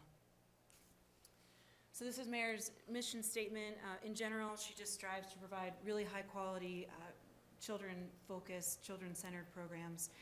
The Kinder Cottage, as she's calling it, will be an extension of what she's already created at the farm. Specifically, she's really interested in providing this continuity of care. And what that means is that right now at the farm, she's obviously limited to the number of students that she can have. At some times, the range of ages that are possible to be filled in the program are limited by who's enrolled. So by expanding her reach, she can provide this continuity of care when she can provide for the younger children at the farm school campus, and then when they move up into that 4 and 5 year range, they can go into the Kinder Cottage, and then really with a focus towards getting them ready to go into kindergarten. So the additional spaces will allow her to kind of continue that. So the farm is really this kind of magical place. If you guys haven't been there before, it's really very unique to this area. The kids have space and kind of purpose to roam and explore. So she's really done a great job at providing this great environment. And she hopes to do the same with the cottage. So provide another unique environment for kids to explore and to grow and to learn, and then be able to experience both facilities and benefit from what they both can offer. So again, just a revisiting of the vicinity and where we are. There's 4 individual lots in this south side, Phase 4 PUD, the existing farm school right in here, the residential area, the south side PUD, and then the proposed NJS Kinder Cottage program. So obviously the site is really appropriate with the surrounding residential character to use as a daycare facility. The process, as James explained, we have to go through this PUD amendment to amend the control document to allow large daycare as one of the allowable commercial uses. It's important to note that the approvals and the changes to the PUD control document are applicable only to Lot 1, to this specific use. And then furthermore, some of the conditions that will be included in those revisions would be applicable only to this use on this lot, such as using the southern portion of the lot, which is reserved generally for residential use, as a playground. That would only be allowed as a daycare use if Mayor was ever to sell it and it would to revert back to one of the other allowable commercial uses. That commercial use, unless it's a daycare, would not be allowed to use that southern portion of the lot. So the HOA has generally approved the application. They've reviewed it all. We have another meeting with them actually tomorrow night here to get kind of broader homeowner input. But generally what they've represented is that they will sign off on it pending kind of final details of what the changes will be to the site on the exterior and the fence. We'll briefly go through the changes Mayor will have to make to the property to make it compliant. Largely on the interior, it's really just to meet operational and state licensing needs. So she'll be doing an interior remodel that's non-structural in nature and really just will allow her to open up the play space and provide the required bathrooms and kitchen space and drop off that is necessary for a licensed facility. On the outside, it'll stay largely the same. She'll need to change out some of the exterior doors to meet egress code. She's going to paint the outside to complement the farm school campus, and then modify the fence. It's 36 inches right now. State code requires 4 feet, but Mayor would like to get approval for 4'6", as that meets the Qualistar requirement, which is the best practice that James mentioned. In the site in general, there's various playground equipment that's proposed to be kind of scattered about the southern portion of the lot, and then landscaping that will add to screen both the existing parking and this playground equipment that's proposed. So, in order to secure the HOA approval, obviously we all understand kind of how sensitive the south side area is to traffic at this point right now. They are requiring that pickup and drop off and normal everyday traffic be located to an off-site location. Mayor is willing to do this and essentially is willing to say that direct access to the property will only be provided for very specific reasons. So those will be parking for the accessible dwelling unit that's existing upstairs from the commercial use, parking for accessible needs that's required by law, emergency and sick child pickup, so a parent has access to their child at any time. If they fall ill during the day or need to go to an appointment, et cetera, the parent can drive directly to the site to pick up. And then visitors, if there's state licensing inspectors that need to come through the fire marshal, they'll have parking as well. So there's 5 existing parking spaces on the site right now, and those will be used in that way. So beyond that, as James mentioned, the farm school had similar limitations to access the property, and Mayor was able to secure approval to use the RAFTA Park and Ride, the overflow lot, to provide that pickup and drop-off function. So right now, she has a bus that goes up to the parking lot and a couple of wagons that can transport 4 to 6 kids apiece.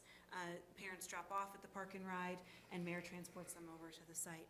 When she first started this process, we thought it would be fairly straightforward to continue that same use. We went ahead and reached out to RAFTA kind of preemptively as we were submitting the land use application and said, would this be okay?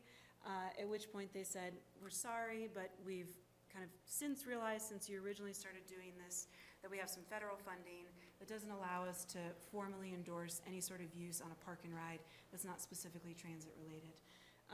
We could argue that one because there are a number of parents that kind of park their car, drop off their kid, and hop on the bus. And Mayor's using a bus, obviously, to get her kids kind of to the facility, but we understand that, you know, they have these requirements and they can't formally endorse something that is happening by a number of different parties at a number of different park and rides. But as such, with the HOA feedback and RAFTA feedback in mind, we started to look at alternatives. Town staff, James and Susan, were both really helpful in trying to figure out where else we could provide this function. At the end of the day, we sat back and said, it's a really big risk for Mayor to transfer what is necessary operationally off-site, and she in 5 years could find herself right back in front of you saying, we had a property owner who thought it would work for us to use their site for pickup and drop off, and it turns out they can't. So we then went back to James and Susan and said, we would like to provide for the pickup and drop off on the farm school property. In 2013, when that application was initially going through and the town was a referral agency at the time, the town was hesitant to kind of bless that direct access to the farm property because of some traffic concerns. But since then, I think the need for childcare has become so challenging for many families around here that the town is willing to revisit that idea and feel that bringing that drop-off function on the farm school property is appropriate to consider at this point. So based on that initial feedback from staff and the initial support that this is a plan that could be worked through, we submitted a minor amendment to her original approvals to the BOCC last week. And we expect that we'll make it on the agenda probably in April would be the first time we could make it with public noticing. So unfortunate timing, but it's in process. So here's a general overview of what we propose. Right now, obviously, traffic for the farm school comes in and stops at this park and ride.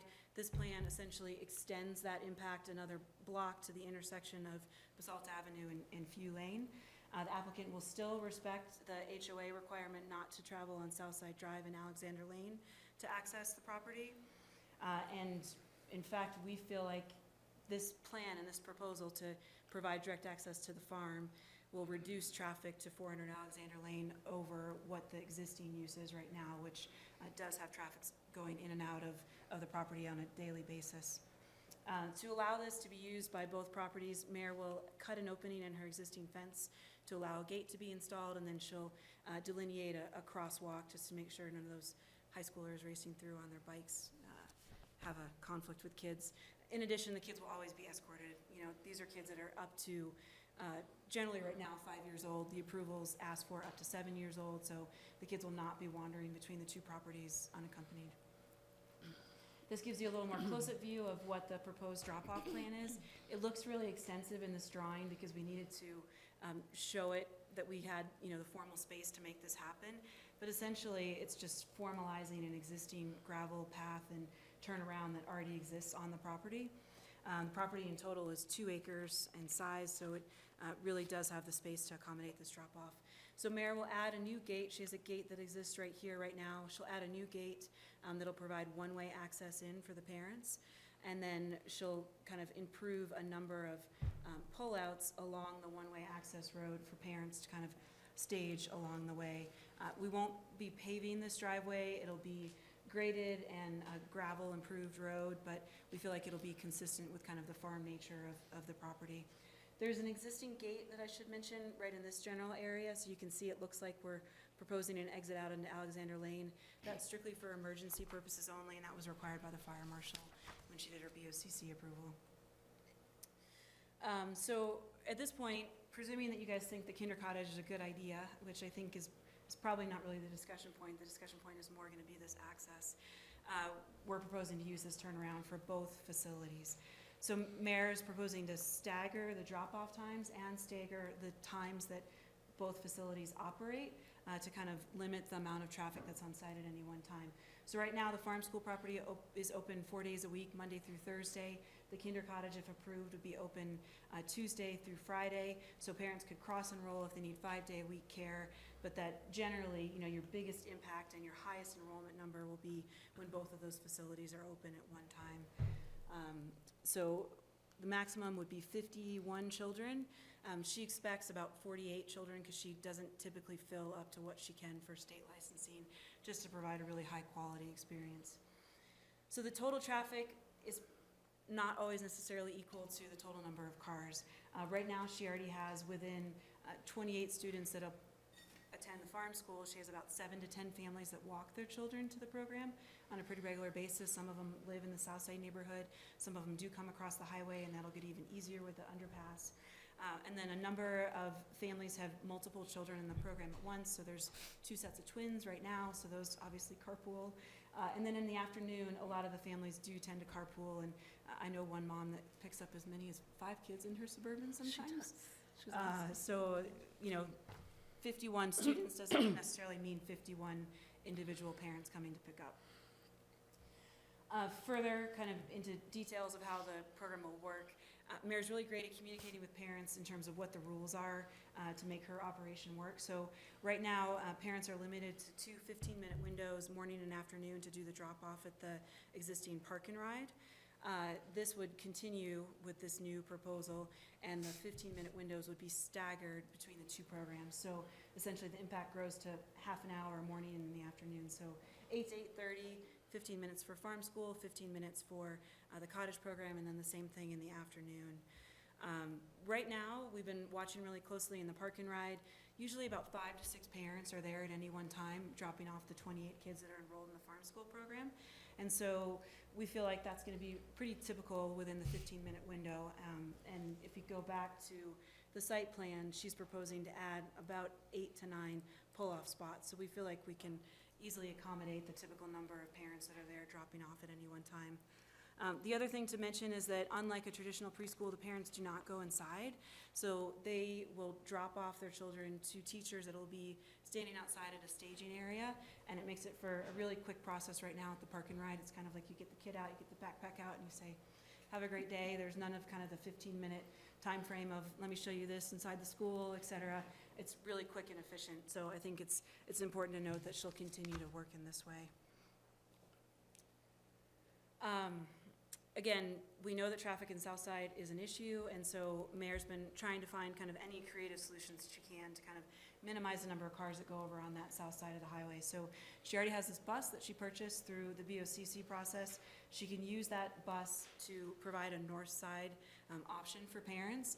This makes the most sense for parents that have kids that are in the elementary school and also in the preschool program. So if you have a child that's a 1st or 2nd grader, you're dropping them off at the elementary school, then Mayor will also have the bus on this side of town to pick up at least 15 kids or no more than 15 kids. At the same time. So those cars would not have to go into the south side neighborhood to do the pickup and drop off.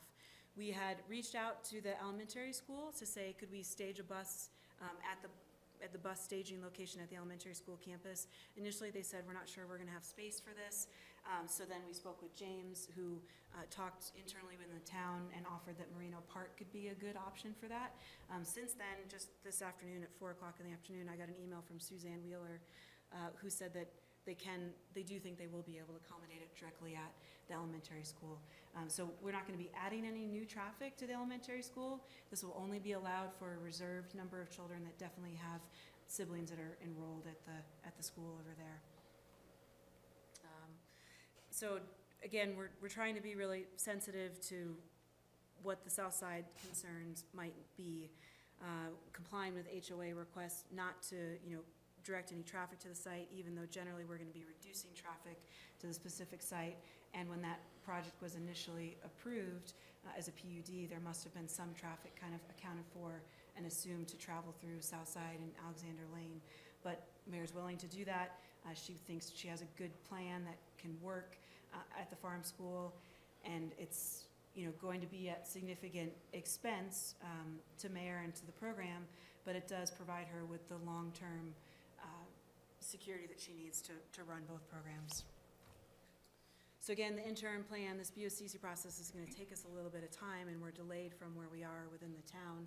So we have these interim places identified, the Big O parcel being one, and again, Town of Basalt, Merino Park being an alternative. That one's a little bit less preferred because it's not walkable and it doesn't allow her to use the buggy wagons that she has.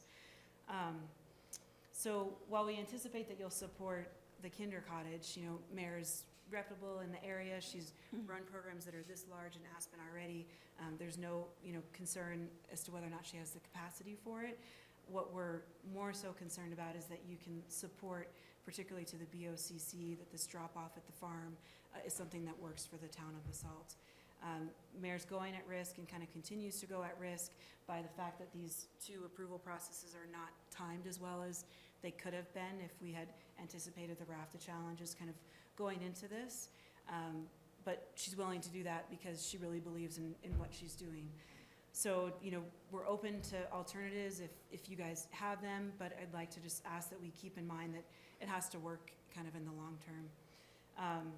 So if the turnaround is not something that you can support, we, again, just want to be really forthcoming that if this turnaround on the farm school property can't happen, the Kinder Cottage is likely not a viable option.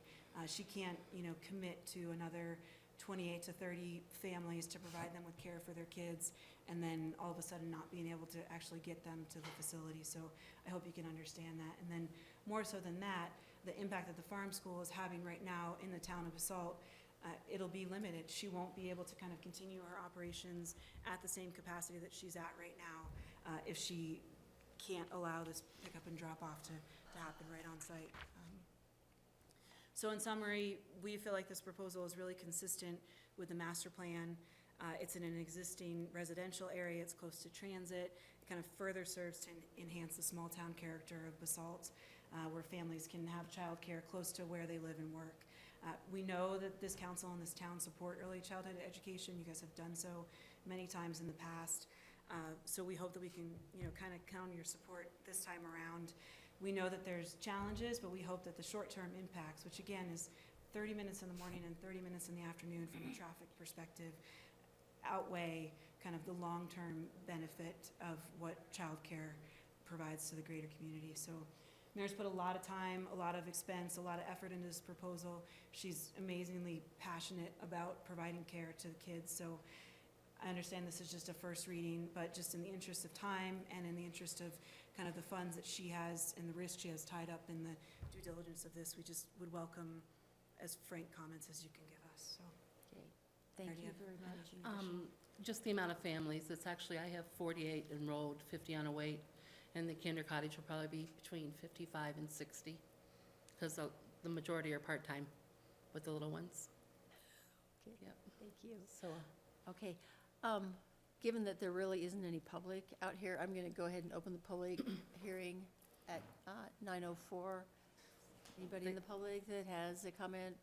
Is it okay for us to state for the record that she had about 4 parents here? And I know, they, No, we just wanted We to share saw that. 'em. Yeah, she does have a saw lot 'em. of support. I think we submitted about 12 letters of yeah, we support. got the letters, Okay, hearing none, I will close the public hearing at 9:05 and go to council. Concerns, questions? About the turnaround, gravel driveway. Okay, so there's the real at-risk time or the pick-up and drop-off periods. Look, thinking about the risk to children in this internal driveway. What keeps the children out of there during the day when there may be deliveries, inspections, and so on? Yeah, I'm sorry if I wasn't clear about that, but there's gates right now. So there's an existing gate that is kind of right in this general area. That gate is closed pretty much the majority of the day. It's open when Mary needs to get the bus in and out. If she takes them, other, at the pickup and drop-off times, or if she's taken to the library, et cetera. Otherwise, the gate is closed, and the gate has a sign on it that says you're not allowed in. So this would function in the same way. And then furthermore, she's gonna add another gate kind of in this back area, so that this is a play area right now. So outside of those pickup and drop-off windows, that won't even be accessible to vehicles. So. And the well, play yards are completely fenced where the children are. They're okay, 4.5 feet So already. they could not get out a gate and wander over into this place, this Not with me watching. driveway? Yeah, No, okay. very careful. That's The children are always in sight, touch, here, you have to. And after, I don't know, I tease, after 2,500 or 3,000, I kind of know where they are, and my teachers do too. Yeah. Others? I like the turnaround. I think it's, Dana and I have talked a couple times about all these other, Options, yeah. basically walls that just weren't working, and they made me nervous even talking about them, quite honestly. So I really like that you figured out a way to do this, and, We're trying. and Yeah. you've been doing this a lot longer than I have, which is never for me. Other comments? Well, to me, this is exactly the type of project I personally want to support. And, this is something the town has been looking at, trying to solve this issue, and you're solving it for us. And to me, I think the traffic issue is something that, I'm amazed how many slides you put in for the traffic issue. We just wanted to make sure we were clear. It was so clear, I was Sorry. like sitting there going, okay. Move on, sorry. But to me, I really appreciate it, and I really think it's one of those things where, I really feel comfortable, moving this forward, and I really want to work with the homeowners association in Southside, because I know they had major traffic issues with a potential development, but just like what we just heard about the affordable housing, those are the two big needs for town, affordable housing and early childcare. And we've got to figure out ways to solve those. And there are two projects right now solving them in the south side. And so, I really want to support this. So Thank you. other people don't have questions, I'll make a motion to approve ordinance number 2, series of 2017 on first reading, and continue and set the public hearing and second reading for March 14th. Second. Tie goes to Jen. Okay, any other discussion? All in favor? Aye. Opposed?